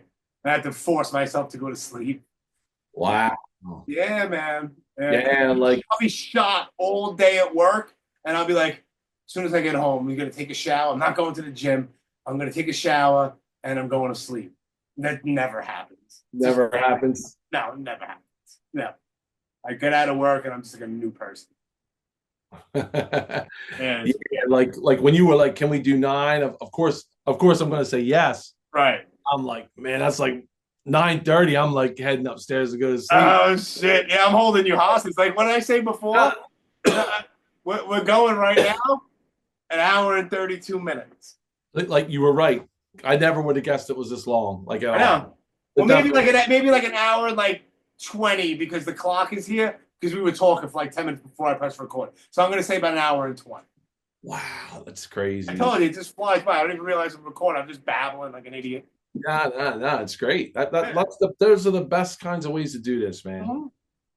Yeah. Throw a little topic out, bullshit. It's not going to be like, oh, so what was your favorite band? When you're like, what made you pick up a guitar? If it comes up in conversation, it comes up in conversation. But it's not like a question and answer period. It's too sterile. I don't know how to do that. It's not organic enough, for sure. Yeah, people are like, oh, do you do interviews? I don't know how to interview anybody. I know how to bullshit. I don't know how to interview no one. Right. I don't know what that means. No, it's way cooler this way. Man. This way. Yeah. So what are you headed to? Is any shows you going to? Anything that's going on in the life of Marc Thousands coming up soon? Not really, man. Nah. No? Nah. I was gonna go see Super Heaven because they're playing in Philly, and I was just about to click on the tickets and get the tickets, but it's like a weekday, and I was like, was this close? And I was trying to be realistic. I'm like, can I work all day and then can I go to the show and then get up and go to work the next day? And like really enjoy yourself without having it on your head that the watching the clock is how many hours of sleep am I going to get before tomorrow? Like, I don't want to do that either. I know I'm going to be doing that on April 6th because it's sold out at the Amityville Music Hall. It's like Violent Way, Murphy's Law, Fire is Murder, and Agnostic Front. And that's a Sunday. And that's the show, I think, is going to be over by like 11. By the time I get back to my neighborhood, it's going to be like midnight. And then trying to find a parking spot around here at that hour on a Sunday when everyone's in for the night. I'm going to be driving around like an asshole for a long time. And then get home, take a shower, and then try to wind down, get some sleep, and wake up by like 6:30 in the morning. It's not going to be easy. But I got to go to that show. It's the last show of that tour. And I already got tickets, so I got to go. Yeah, no, I missed a lot of good shows because of that. Yeah. Even Orange 9, when they did their first show back at that tattoo place, tattoo convention, whatever it was. Yeah, I was there. That was Terminal 5. Oh, that was on the rooftop at Terminal 5. Yes. And that got sold out. And I was talking to Chaka on the phone. And he was like, well, just roll up with me. Just roll up. We're all in together. Yeah. But I didn't go because it was like a weekday night. Yeah, it was. It wasn't a Saturday night. I know that. No, it wasn't. So I was like, fuck, how can I go to work? Yeah. And work and get to New York? That's what sucks about living here. You know what I mean? Like you can't I can't go hang out with you. I can't. It's you know what I mean. It's hard. It's just this is too far. And the weird thing is, it's not. It's like 2.5 hours, but it's far enough that you can't just bust in and bust out back home. Yeah, because 5 hours of your day is just driving to and from. It's just driving to and from. Exactly right. Sure. Yep. Yeah. That's what makes it difficult. But 100%. I wanted to go to that. Like that was one of the shows. Like fuck, I'm gonna miss this. Like, what am I stupid? Like it was awesome. I know. I saw the footage. It was awesome. Yeah, it looked awesome. Yeah, I went both days, and the second day was Earth Crisis and Integrity. Okay. Played the rooftop of Terminal 5. It was awesome at a tattoo convention. It's crazy. Yeah. Yeah. Good times. I love Earth Crisis. Well, you need to bring your ass to the Black and Blue Bowl, man. Suicidal Tendencies. Come on. I know, man. You're probably in a relatively small venue with no barricade. That's crazy. What day is that on, though? Saturday. Okay, well, I love Saturday. That's a Saturday. It's going to be Black and Blue weekend, so I'm sure there's going to be a Friday show. The main show on Saturday is going to be a Sunday show. There's always 3 shows, but the main thing is Saturday, and that's Suicidal. Nice. Sick. See, I don't know who the lineup is, who they have in the band now. Oh, I don't either. It's Mike Muir. That's all I know. That's all I care about. Yeah. Well, we in Comin Correct, we played with Suicidal. And it was the other guys, I didn't even know who they were. Right. They had a fucking awesome drummer. Yeah. But they only did songs from like the first record, like the I Saw Your Mommy era. Yeah. Like they didn't do, like my favorite record is How I Laugh Tomorrow. Love it. Like that record really, like you hear this all the time, like such record got me through such a hard time. Yeah. That was my record that got me through like. I get it. Hard, like those lyrics, like that might have been the album that I first heard from them. Like Trip at the Brain might have been like the first song I've ever heard from Suicidal. And then I went in reverse. And I was never a huge fan of the Join the Army album. There's a few songs, but then I found the first record and I'm like, holy shit. And then when they redid the first album, most of the songs on the first album, it's called Still Psycho, after all these years with Rob Trujillo in the band and shit. God damn it. That right there is ridiculous. It's basically all the songs, most of the songs from the first record, plus a couple others that they redid. And it's ridiculous. Yeah. When you say Join the Army, I actually had the Join the Army record. I did too. And it came with a poster. A giant poster of the song. Yeah, and it was all folded up, and the record you had to fold it. Yeah, I mean, yes, it did. I had it, and I probably sold it when my daughter was first born. Like nervous, first time father. I sold my record collection because I'm nervous. I need my daughter, and now I kick myself in the ass. Like she would have been fine, and we would have still been fine, but whatever. I sold a bunch of old hardcore shirts like 2 years ago and made a ton of fucking money. Oh yeah, I'm sure. Like 1995, Madball set it off. 19, probably same year, Shift, Really? Space shirt, a fucking VOD basketball jersey, and like a lot. I made a lot. Yeah. I made a lot of money, man. You know what I mean? But I have those days where I'm like, man, should I have sold X shirt? Yeah. You know, should I have kept that one? Yeah, You know, man. hold on, I still have. Hold on, I got this at City Gardens. This is the OG. This is the original one. Like they reprinted this. Oh, fuck. Okay. Like it's the OG. Like Yeah. the tag. Yeah. You know what I mean? But on the reprint, they don't have this on the back. Okay. And this was the one shirt I'm like, I can't part with this one. Right. You know, it's like starting to yellow because Of course it is. It's white shirt. Yeah, I think it's gonna be dingy. You know what I mean? But Yeah. like that show was so fucking amazing, and to get it from that show, and I just love Into Another so much, dude. I'm like, that's the one I can't part with. That's the only one I held on to. There you go.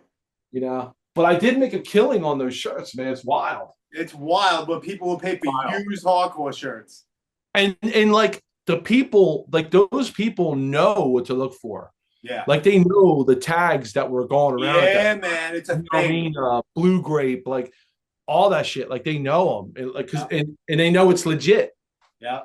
You know what I mean? And I know most too. Very, very oddball, small, but very serious collecting community that knows all that little shit. Yep. They know all the details, man. Yeah, it's awesome.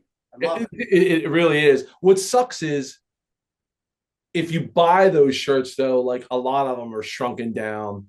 Like it's hard to find, like if it's an XL, you know, if it was an XL in 1993, now it's like a medium probably. Oh, yeah, 100%. That's what sucks, you know? Yes. You know? Yeah. But luckily that fucking Into Another shirt, like it still fits. Yeah. Like, I was super surprised that it does, you know what I mean? Yeah, I made a killing, man, on those fucking on that shit. And I didn't it's not like I needed money. Like right. I think there was like a guitar that I wanted, and I was like, the guitar was like $2,000, and I was like, you know what, I'll fucking sell some shirts. And they sold fast. Yeah. Which was crazy. Chopping at the bit for oddball things you would never even imagine. Yeah, and they sold fast, and I made some money, and yeah, it was just wild. It was just wild how much money that like they sold for. Yeah, man. People pay a lot of money like that Into Another shirt right there. Like people would probably buy that for a ridiculous amount of money. Yeah, it's crazy, and I think part of it too is because it takes you back to a time. Yep, 100%. It's all based on nostalgia, bro. Yep. It's all nostalgia. Yep. Yep. That's like a lot of things like what I do with all these crazy road trips that I do.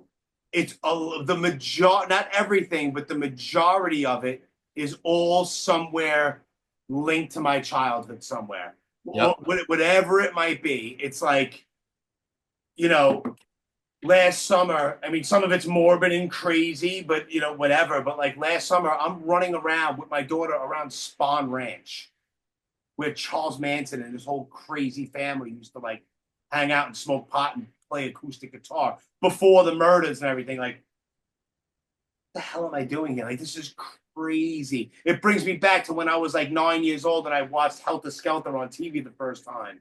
And I was like, what the fuck is going on with these crazy hippies? And now I'm like walking around there and it brings me back. You know, like even silly shit. Like there's stops along the way on this next road trip. We're going up through Oregon where like a lot of Stand By Me was filmed and the Goonies. And it's like the Goonies house is like a tourist attraction. Like my daughter, even when I was young, I used to watch those movies. My daughter was raised watching those movies. She was raised watching that movie, The Outsiders, which Danny Boy from House of Pain bought the house in Tulsa. And we stayed there. We stayed right across the street from there. And we're watching The Outsiders across the street from The Outsiders' house, and you hear the freight train go by, like in the movie, and it's just like, this is crazy. You know what I mean? Like, what a cool moment. And even my daughter's like, even when I was like 4 years old and we used to sit on the couch and we used to watch The Outsiders, like, I can't believe that I'm here right now. Yeah. You know what I mean? Like these are the reasons why I get out and I do these things. And it's just a lot of it's based on nostalgia. And of course, like I said before, it's time with my daughter and it's that whole bonding thing. That's But all. it's just crazy places that I've been doing this stuff that I never ever in a million years thought I would be. You know what I mean? Ever. Right. You know, it's funny about the Goonies. I don't know if you know this or not, but I'm a well of useless information, dude. what the fuck is his name? Billy Corgan has a new podcast that he does now. Okay. It's called The Magnificent Others. Okay. And he just interviewed Corey Feldman. Oh, really? And it's actually a really cool interview. Really? I met Corey Feldman, and it was very odd. What was it? He was super cool. That was in somewhere, I want to say it was in Virginia. It was some kind of a convention or something like that. And we got there. It was me and my ex-girlfriend and my daughter. And we got there super late at night. It was like 2 o'clock in the morning. And I parked the car. We check into the hotel. And it was always like a ritual. We drop our stuff and let's walk around the hotel and see, get our bearings, see what's going on around here, even though it's super late. So we go down. There was always like a little store where you could buy snacks and whatever at the hotel. And walking in the door, it's 2 o'clock in the morning, and he's wearing a complete all white suit with a white hat and fucking black shades on. It's in the middle of the night, and in walks Corey Feldman.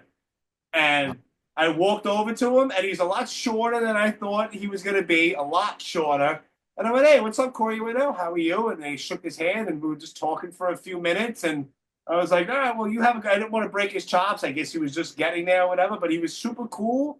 And then, the next day, I got, he was in Friday the 13th, the final chapter. So I got, that signed, and we took a bunch of pictures together. But he was super cool. But you could tell he's a little oddball, a little weird. But it was cool because I picture him in silly Friday the 13th movie and the Lost Boys and stuff like that. And, here I am, chilling with him. You know what I mean? Yeah. Kind of cool. Yeah. In that interview with Billy Corgan, they talk about, he just talks about being like an odd person and a weird person anyway. Yeah. Something else about the 80s movies too. Oh, I love it. I fucking love them. Yeah. I never seen Poltergeist 2. My whole entire life, I never seen it. Really? And probably a little odd. It's not like the first one. It's a little odd. Well, the first one's amazing. Yeah. But here's the weird thing. We were looking, my wife and I were looking for something to watch, right? So we always end up fucking spending 40 minutes looking for something to watch, and then we don't watch it. Me too. I know. So Poltergeist 2 came up, and I was like, you know what? All these years, I've never seen that movie. Right. I was like, I can't believe I've never seen it. And when we put it on, I fucking loved it. Yeah. And I loved it for weird reasons because it's they do the topographical shot down on the suburban neighborhood. Yep. And these kids are riding BMXs. Yes. That's the shit I loved about it. Yeah. And Chief from One Flew Over the Cuckoo's Nest is in it. The big Indian guy. Oh, that's right. That's right. Yeah. Yeah. I visited his grave 3 years ago in the middle of nowhere in Wichita, Oklahoma. He's in this. Yeah. It was because One Flew Over the Cuckoo's Nest is one of my favorite movies. Yeah, that's a dude, right? So it's one of my favorite places that I've ever been to. One of my favorite moments doing this whole exploration road trip things that I do. He's in this place called Grave Creek Cemetery. It's right across the street from the Grave Creek Church, and it's in Wichita, Oklahoma. Good thing that the SUV that I rented had satellite GPS, because your phone might as well be a fucking pen. It's nothing. Can't make a phone call, dead, right? No shit. And it's not a very big cemetery. It's an Indian, legit American Indian burial ground where he is. And I knew I was going to go there. It was in the plan. And I went there on purpose. I'll send you the picture of it. And I purposely I gave him a pack of juicy fruit. Oh, shit. From One Floor. I left a pack of juicy fruit on his grave. And for some reason, I just was that's one of my favorite things that I've ever had the opportunity to do. I left Chief a pack of juicy fruit because all he says in the movie is, he says thank you to Nicholson after he gets the gum. and he chews it, and he goes, ah, juicy fruit. And for me to be able to leave a pack of juicy fruit for him, bro, I don't know. I nerd out with that stuff, but it was awesome. Shit. But One Flew Over the Cuckoo's Nest is also on my list. Going to Oregon, that's where they filmed all the psych ward stuff.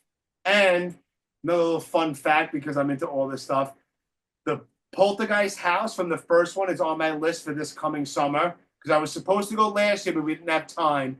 And unfortunately, the house from Poltergeist 2 burnt down during the LA fires. No shit. It's gone. The house from 1 is still up? It's still there? Yes. No shit. And it looks exactly the same. No shit. I never would have believed that. Exactly the same. The house from E.T. looks exactly the same. Here's another weird one. My friend Randy, he's an old Hollywood guy. He's 40 years. He's a camera operator. Worked on movies like crazy. Worked on that show Beverly Hills 90210 in the 90s like crazy. And I was with him. Me and my daughter were with him last summer. And he gave us, we were walking around the Warner Brothers back lot like we own the place. And he was telling me all this stuff. And then after we were done, he was like, you know what? You're not far from where you're staying in Pasadena. In Altadena, he gave me the address. And it's the opening sequence to Beverly Hills 90210. So it's like the Walsh house, and it looks exactly the same. But what's crazy is that the house to the left and the house to the right both burned down during the fucking LA shit, but the Walsh house is still perfect. No shit. Yeah, Pee-wee's house from Pee-wee's Big Adventures looks exactly the same, except it's a different color. But it's still the same. Yeah. Yeah, I remember watching that shit when I was a kid. Yeah, man. That and Parker Lewis Can't Lose. Of course I remember that. Synchronized swatches. Yes. Since you're a nerd on a lot of that stuff, this is related. I don't know, but do you remember? I'm a nerd when it comes to shit like that. Dude, I get all excited. I can talk about this shit for hours, bro. Do you remember Brigantine Castle? I know it, but I'm not very familiar with it. It was this weird ass fucking commercial that would come on when I was a kid. It was like Brigantine Castle. Really? Okay. And you could go there, and it was just like it was scary. Fuck, man. Like I'll set after when we're done, I'll send you a YouTube link because you can still see the commercial. Someone uploaded it on YouTube. Nice. Yeah. There's a whole bunch. Like we have like there's other stuff, not even from movies. Like we're going to Kurt Cobain's childhood home. There's childhood home. We're going to the house where Kurt Cobain died. We're going to the apartment complex and the top floor where Lane Staley died. We're going to last year, we went to Hollywood Forever Cemetery. Like my daughter was I left her alone for a second. She had a little moment with Chris Cornell at his grave site. And shit. Man, there's a whole bunch. Burt Reynolds and all these people. We go visit all these people. And so it's from cemeteries to movies to weird serial killer, mobster, cult leader craziness to stuff like that stupid movie Short Circuit from 1985 with the robot. That house, that you could actually stay in that house. It's right outside of Portland, Oregon, I want to say. It's like in Astoria, Oregon. Not far from the Goonie stuff, but the Short Circuit house, you could actually rent it, and it's an Airbnb, and you could stay in that house if that's what you wanted. No shit. Yeah, man. Just crazy stuff that people don't even realize. And if you're into that stuff, it's awesome. If not, then you don't care. But it's just cool things to do. There's a lot to do, and there's so much of this country that you could see, and it's beautiful, man. There's so much in this country that's beautiful, and there's no traffic. I'm going 90 miles an hour through Arizona, and it's just beautiful. You know what I mean? It's just it just clears your head. I reset everything in my head and within, and great time, and I forget all about work and Brooklyn and the city, and I'm just out and completely just change the scenery and just do different, crazy, wacky, silly, dumb shit, which is all cool. Yeah. Yeah, man. I wish I could travel more, man. I do my best. I adjust my schedule and everything to get out of here as much as I can. Yeah, well, earlier when you were talking about LA, it's just crazy because I've been all over Europe, but I've never been to LA. I've never been to Europe. I've never been. Yeah, I want to go to LA because I've never been there. That's like a bucket list thing for me, just you know, people be like, "Oh, LA's a shithole." Nah, it's like anywhere else, dude. You know what I mean? It's like, yeah, you'll go by Skid Row and past the Cecil Hotel, and you can walk driving through South Central. Yeah, no, it's not nice, but then like I drove past the house where Manny from Scarface, when Tony Montana shoots Manny at his house. I went to that actual house. It's on Hercules Drive in LA, and that whole neighborhood is absolutely incredibly beautiful. It's insane.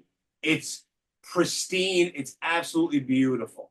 And it's like we didn't go to Beverly Hills. Like we wanted to go to Beverly Hills last time. We just didn't have the time. This year, it's like one of the first spots we're going. We're going to Beverly Hills. My daughter wants to go to the big hotel where they shot Pretty Woman. So I was like, okay, we'll go. We'll go there. We'll you know, there's a few spots in Beverly Hills that I want to go, and we're gonna go. But it's beautiful. And then of course it's like anywhere else. You take a wrong turn, you go to a certain neighborhood, it's not good. You go over here, it's absolutely beautiful. It's the same like any other city, dude. People are like, oh, San Francisco, people's cars are getting broken into. Okay. And like, all right, I'm from Brooklyn, dude. It's like, all right, but my car is in a hotel garage, and we're only going to be here for like a day or two. What are we doing? We're not going to be walking around the ghetto of San Francisco. We have shit to do. I'm not scared. Do what you're supposed to do. Just go have a good time. Not worrying about you. Oh, it's terrible. Don't listen to what anybody says unless you've been there yourself. Yeah. You know? LA is cool as shit. LA is cool as shit. And that's one thing I have to look up because the time slots that we're going to be in LA, my daughter, thank God, she's like an old soul. She listens to the Doors and shit. She listens to hardcore music. She listens to the Doors and all classical stuff. She was like, Dad, she's like, I don't care what we do, but there's one thing that I'm requesting that we do. I'm like, what's that? She's like, I don't care who is playing. I don't care what kind of music it is, but I want to go to a show at the Whiskey. Oh, shit. I'm like, fuck yeah, so do I. Like, I go to a show at the Whiskey. I don't care who's playing. I don't care if it's some crazy, whacked out friggin' hair metal. I don't care who it is. And I'm like, well, why do you want to go to Whiskey? She's like, well, because Jim Morrison played the Whiskey and I want to go in there. I'm like, perfect excuse. Why not? Yeah.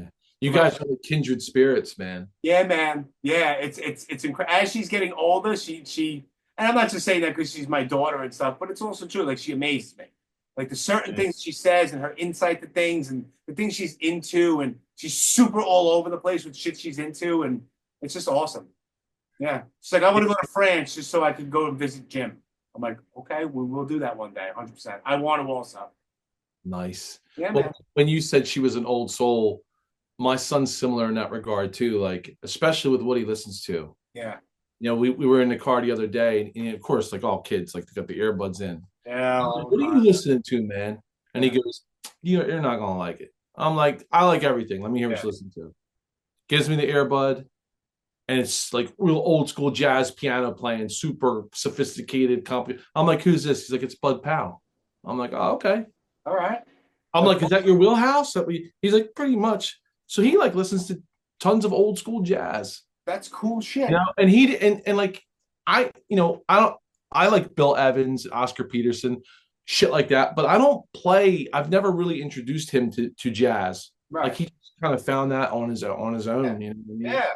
It's like you said, it amazes me. Like it amazes me. I'm like, where the fuck? Yeah. How did you connect with this and find Yeah, it? and she won't like. I'll be like, oh, what do you listen to? She's like, oh, the Doors, but it's not. She's not playing like the hits. She's not playing like Light My Fire. Like there's like deep cuts, like super deep cuts that she's listening to, like that people never even heard. I'm like, really? She's like, yeah, this is great.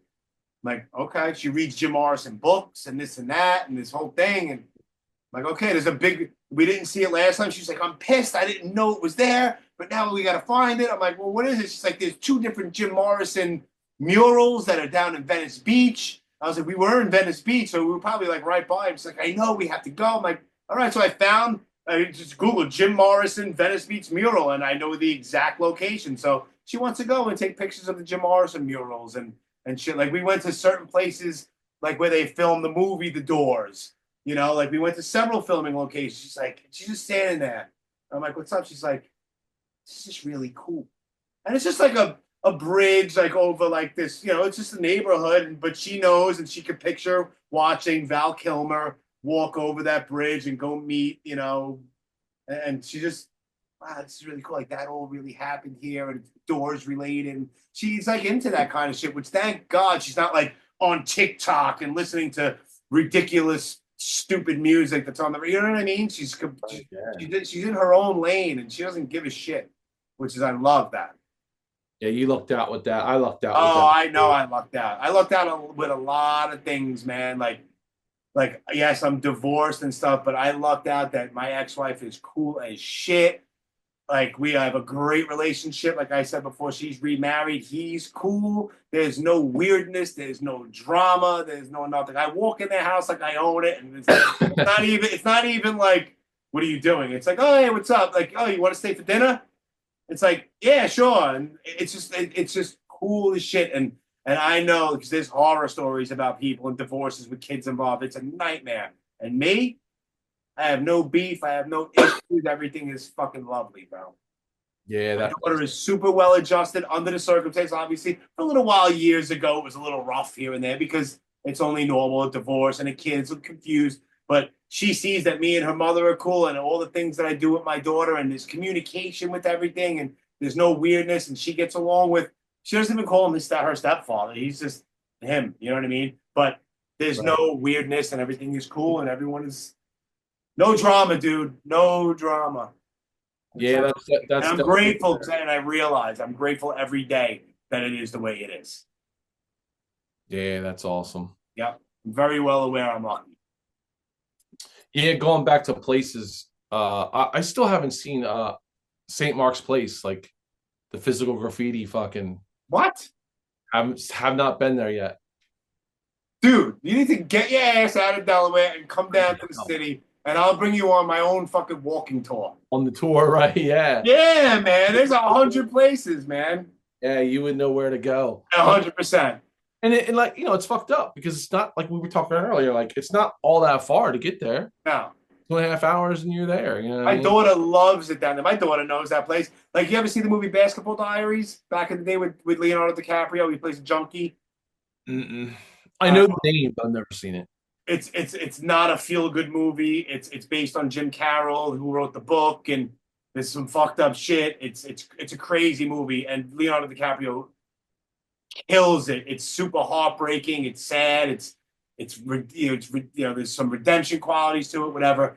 But the place where Leonardo DiCaprio and his mother is Lorraine Bracco, Karen from Goodfellas in the movie. I know exactly where they lived in the movie, and it's down there. So whenever we're down there, she's like, "Are we gonna walk by Jim's house?" Meaning Jim Carroll, meaning Leonardo DiCaprio and Basketball Diaries. I'm like, "Yeah." So usually we'll go there. We'll take like an updated picture on the stoop over there all the time. And there's so much of like Tompkins Square Park and Washington Square Park and St. Mark's. Like, there's so much stuff, dude. There's so much history. It's ridiculous. Yeah, my first time in Richie was the first person to take me to Tompkins Square Park. Okay. I'd never been there before. Always saw it in magazines, heard about it. Have you ever been to like John Barbados where CB's used to be? I went to CB's. We played CB's. Okay. It was down. Okay. And I actually went to see I don't know if you were at this show or not. It was like Underdog, Killing Time, and Bulldoze played CB's before they closed. I don't think I was there. I think I know the show, but I wasn't there. Had to be like 2002 or something. Yeah, no, I wasn't there. That was a cool show. 2002, I was No, I was in bad shape in 2002. No, I wasn't there. Gotcha. Okay. I was a mess. Yeah. Nice. Yeah. Yeah. But yeah, man, listen, you ever come down to the city, bro? Like, I'll just be prepared to walk a lot. If it's a nice day, we'll walk around. I'll show you all the spots, good fucking pizza, this, that, and the other thing. It'd be cool. I got to make time for that. Because the physical graffiti building, it's right there. It's right there. Yeah, it's like, yep, there it is, and you'll be like, oh shit. But it's funny. I think if you look at the physical graffiti record, they cut off one of the windows, right? They cut off one of the windows on the record. Yeah. It's one level higher in real life. Yeah. Yeah. It's funny, man. Like most people, like my introduction to music was like Black Sabbath and Zeppelin. Yeah. And then like, you move away from Sabbath and Zeppelin to the to the harder shit that came out. You know what I mean? Yeah. And then as I got older, I came back to Zeppelin and like appreciated Zeppelin. I appreciate Zeppelin even way more now than I did like when I Sure. was younger, you know? Yeah. And the stoop, like here's the physical graffiti record, and there's the stairs that go into it, and then literally the building right next door, which is connected, the next stoop over is where the Rolling Stones filmed the "Waiting on a Friend" video.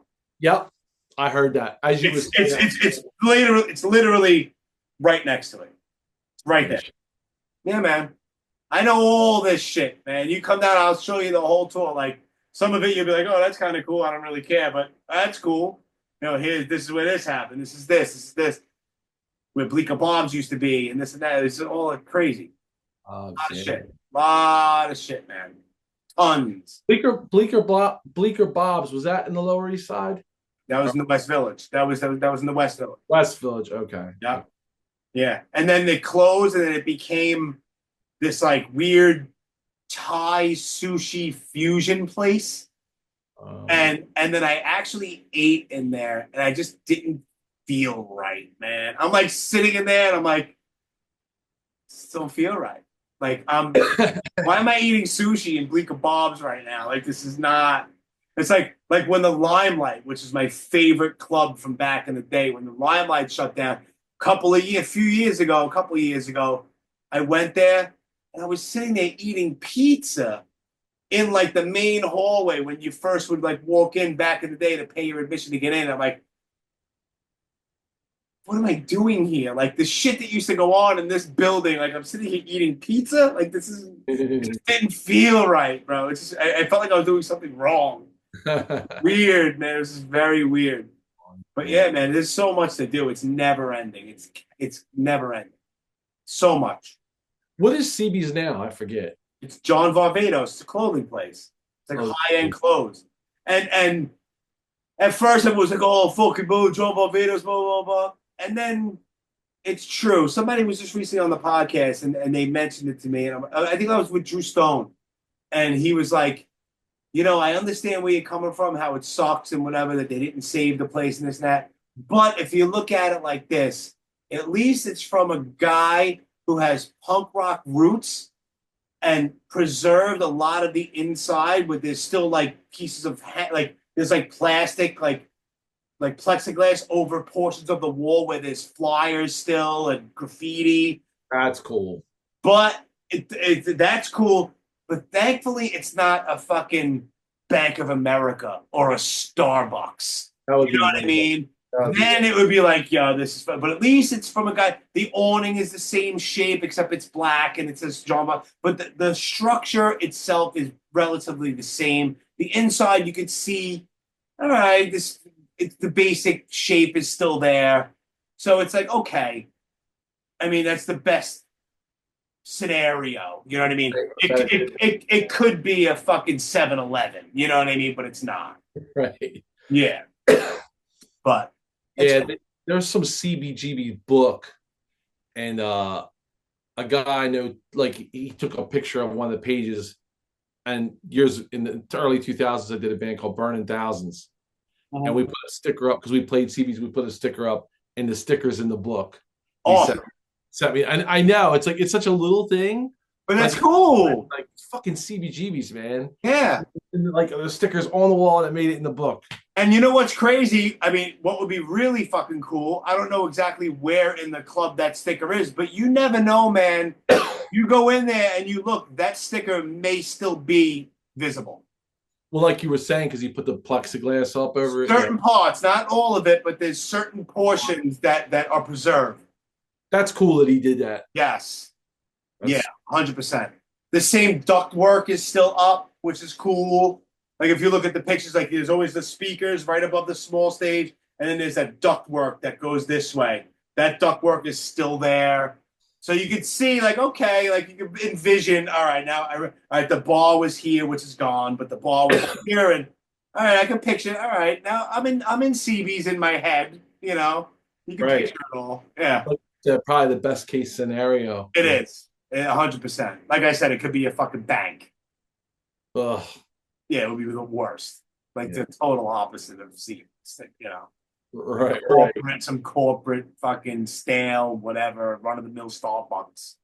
Whatever, you know? Totally antithetical to punk rock and hardcore. Exactly. But yeah, man. Yeah, man. Well, try to make yourself come down, man. I mean, make an excuse. I don't know. Come down to Black and Blue, and then maybe like that's I don't know if you're gonna stay here or crash somewhere or crash here. I don't care. I have another bed. I don't care. You can fucking crash here, crash on the couch, whatever. And like the next day or whatever on Sunday, go to the city and we'll do shit. I don't whatever. That might be the perfect time because it's on a Saturday. You know, it's a Saturday. It's nice weather. You know, it's it's in May, so you can't beat that. Can't beat that. It's not going to be 100 degrees out, and it's not going to be freezing. Yeah. So it's not raining. That's it. Right, I know, right? That's it. It's always something. Yeah, I know. Tell me about it. Yeah, that might be awesome. I actually might take you up on that. Yeah, listen. Let me know. Let me know, and we'll make it happen. I'm super easy like that, dude. Let's do it. You down? Let's go. All right, good. Let's do it. Easy, just like that. Nice. I'll put it in my phone just so I don't double book and accidentally forget, because I have to do that because I have so much shit going on. I always have a list. But yeah, we'll do it. Nice. Yeah. We'll keep in touch, and like I said, I will at some point next week, probably earlier in the week, either Wednesday or before, I'm hoping that I'll release this, and I'll let you know like the day before that I'm going to put it up. And then when I drop it, we'll put the flyer out all together, and I'll tag you and everything and all the blah, blah, blah, blah. The flyer's awesome. Thank you. I mean, I was creeping around. I was creeping around your Facebook page and things you were tagged in. I'm like, okay, that's cool. And there's a Rich Zoller picture that was taken, and I was like, all right, this is cool. This could work.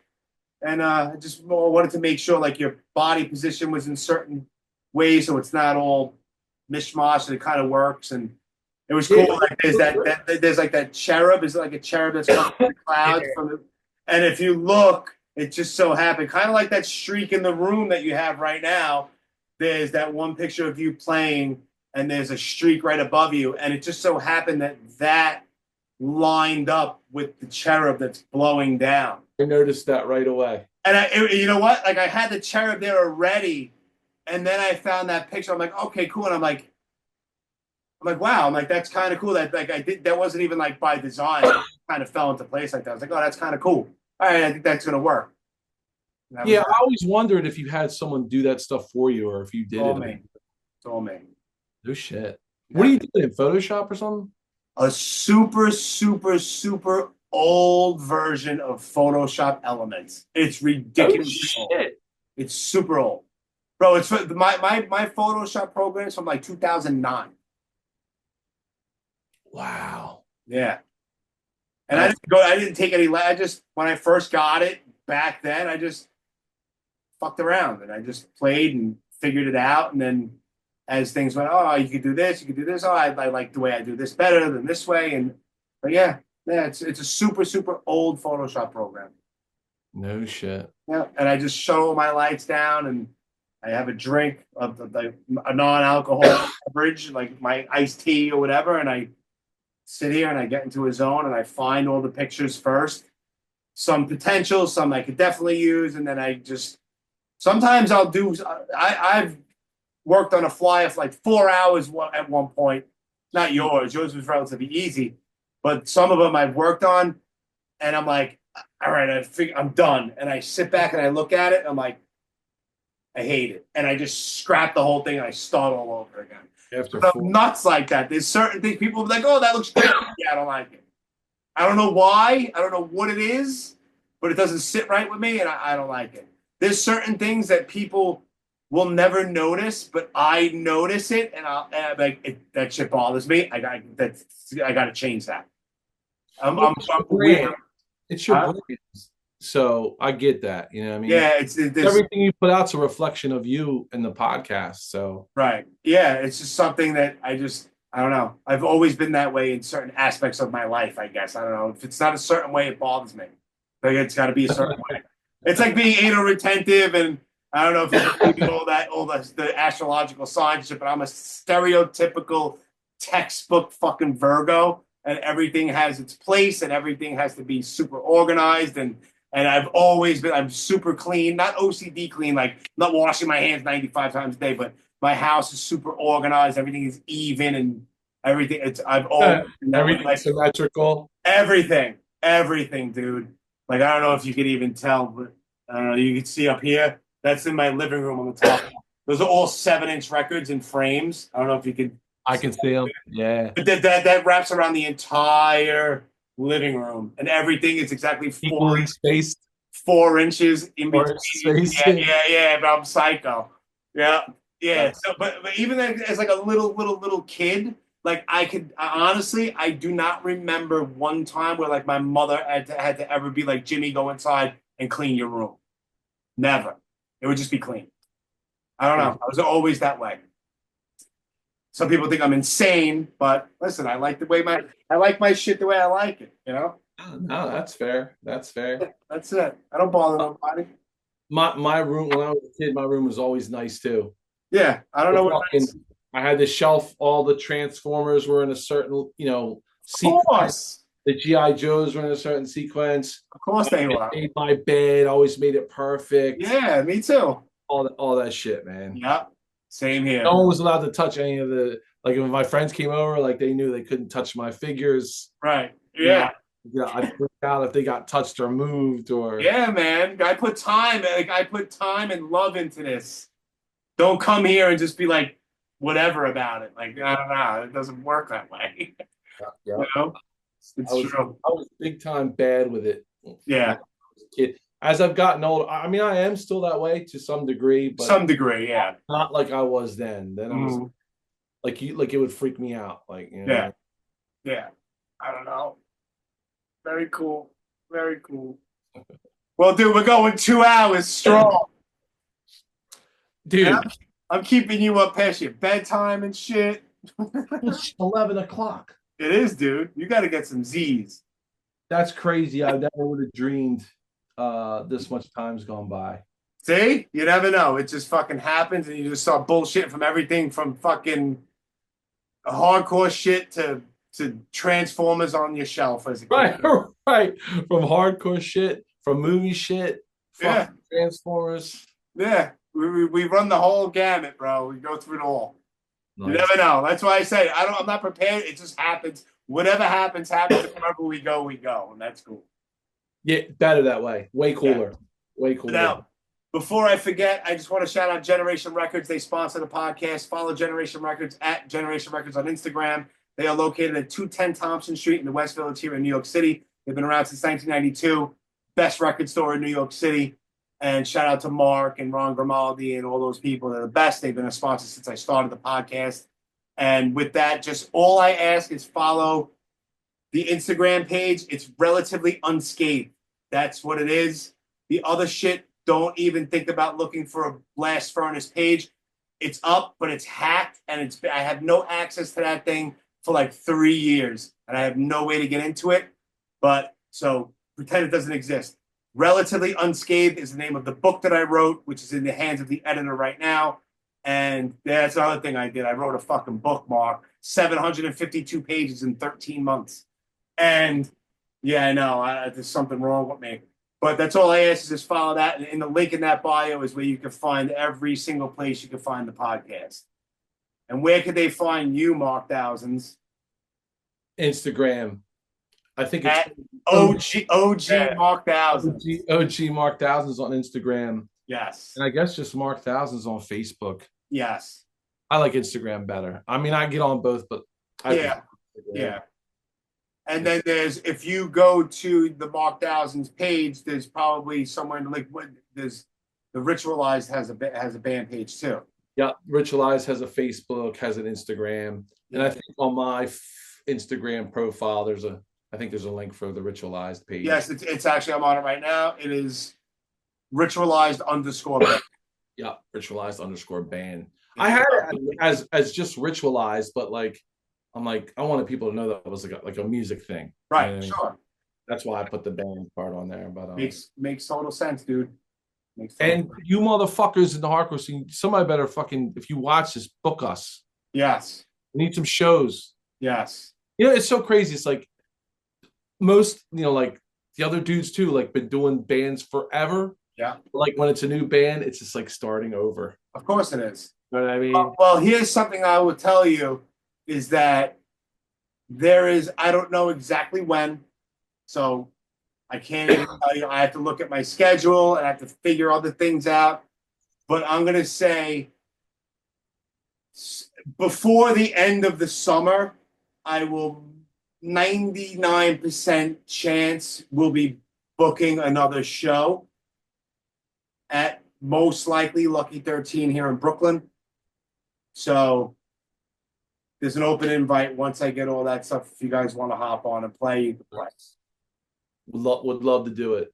And now, like for me, like I can travel to Brooklyn now and not die because my legs were so fucking bad a year ago. I don't think I could have sat for 2.5 hours. You know, and now they've gotten much better. They're not perfect, Right. They're way better than they were. Okay. A really gnarly surgery. Oh, really? Yeah, I won't get into all of that, but like, yeah, I was at risk of paralysis and didn't know it. Yeah, so they cut me open here, and they put like 4 screws in like a cage because my spinal canal was severely compressed. Real. And it caused my legs to go dead. Like my legs, yeah, they were like dead, but I didn't know why. Yeah, dude, crazy. So I had emergency surgery actually. Fuck. Okay. Yeah. So like a year ago, I couldn't eat. Like that was like more than half the reason why I didn't make it to Eddie's funeral. Because there's no way I could have sat in a car for that amount of time. Right. You know what I mean, with dead legs. You know. Damn, dude. Well, you're doing all right now. Yeah, they're way better now. They're still not perfect, But like it's not going to be for another couple of months, so you'll be even better. be even better. Yeah, yeah. And dude, thank you for that. For the 100%. Like there was, I don't know exactly what kind of a show it's going to be. I don't know. It's probably going to be. It might be a benefit show for somebody, for a friend of mine's mom. I don't know. I don't know exactly any of the details really, but it came up, and I'm willing to do it. And I try to just basically do shows like to help out people. I never booked a show to benefit myself, even if it wasn't a quote unquote benefit show. Like I never took a dime. Like even Jeff, the owner of Lucky 13, the first few shows, like tried to offer me like some extra money for like for the car and stuff. I was like, nah, dude, don't even worry about it. Like you show them, like, yeah, man, don't worry about it. And just like, let's just all get together and have a good time. That's all it is. I have a good job. You know what I mean? I have a good job and I make decent money and I have all that stuff. That's a different part of my life, and it affords me to be able to do the fun shit that I enjoy. That you want to do, yeah. That I want to do. I'm not a greedy person. I have what I want. I have what I have, and I'm okay. And if I put on a show here and there, like I said, I go on my road trips, and it affords me to do. I work so I can live. You know what I mean? That's it. Not the opposite. Yeah. I enjoy myself, and that's the whole point of life: is to enjoy yourself and have a good time. Yeah, you have done a lot of benefit shows, man, for people. That's for sure. I have. There was 2 veterans benefits that benefited the Purple Heart Foundation. I did a Vietnam veterans clothing drive, which was insane. There was vans that pulled up to Lucky 13 and unloaded, like it looked like a thrift store, just piles and piles of clothes. I did a 9/11 cancer fund benefit show. My friend Sean's house burned down. I did a benefit show to benefit his family. I did the Eddie Leeway thing, obviously. There was a few. There was a few. Yeah. I did a Standing Rock benefit. Remember when the whole shit was happening up in Canada with the Standing Rock with the American Indians with the pipeline and shit? I remember that. I did a fucking Standing Rock benefit, and I sent out. What was her name? I even got the tattoo. Oh, shit. There was her name. I don't remember her name. So it was like a regular government American name, but like her last name was like Knife Chief or some yellow foot. I don't know, some kind of Indian name or whatever. But she was very, very connected to what was going on up there, and she was one of the main people that was So I sent her whatever. I don't remember how much it was, but from that show, I sent it up there and, just try to do a good thing. I don't know. Maybe because I did so much fucked up shit when I was in like my teens and my 20s that I'm trying to cleanse my karma a little bit, maybe. But I say that half jokingly. But at the end of the day, you know what? At the end of the day, it feels good to help people. It really does, man. Even though that sounds so fucking cheesy, but when I was driving home after the Eddie Leeway benefit, I drove home with just knowing for a fact that I did the right thing. You know what I mean? And it just felt good. I gave Tracy a nice chunk of money, which I was surprised that it was that much. I'm not going to say how much now, but it was several $1,000s more than I thought. And I walked her down the block. At the end of the night, I was like, let's go take a walk.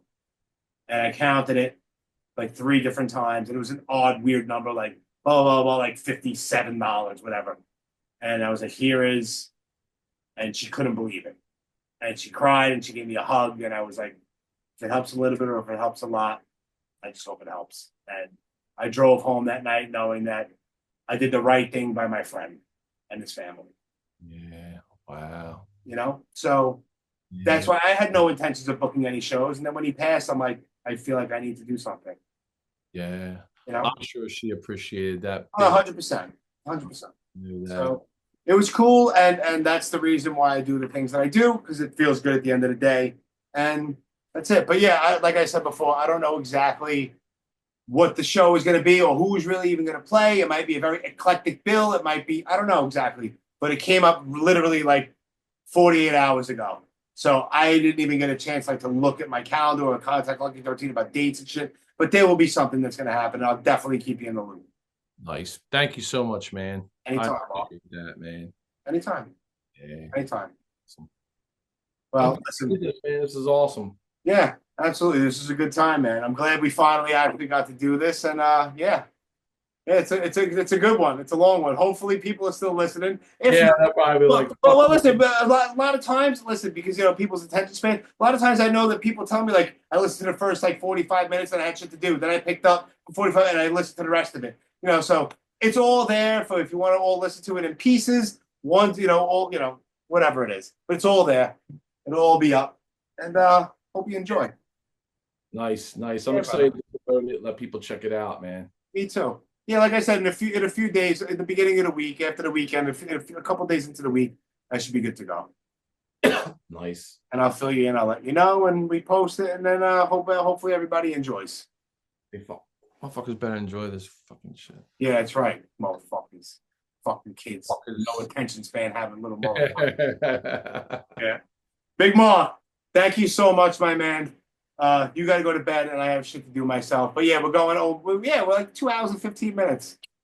Long one. It's a long movie. It's good. Hey, thanks for having me. It means the world to me. Thank you so much. We got to hook up. We will. 1,000% we will. St. Mark's Place, Physical Graffiti, Black and Blue Bowl. Yeah. And whatever else. Well, trust me, I'll fill up the fucking schedule easy. I bet you would, man. I bet you would. Yeah, easily. Awesome, man. Thank you, Jimmy. I appreciate your time, man. Anytime, my man. Be safe, and I'll talk to you soon. Likewise. All right. Take care, Jimmy. Later, brother. Peace, brother. Peace.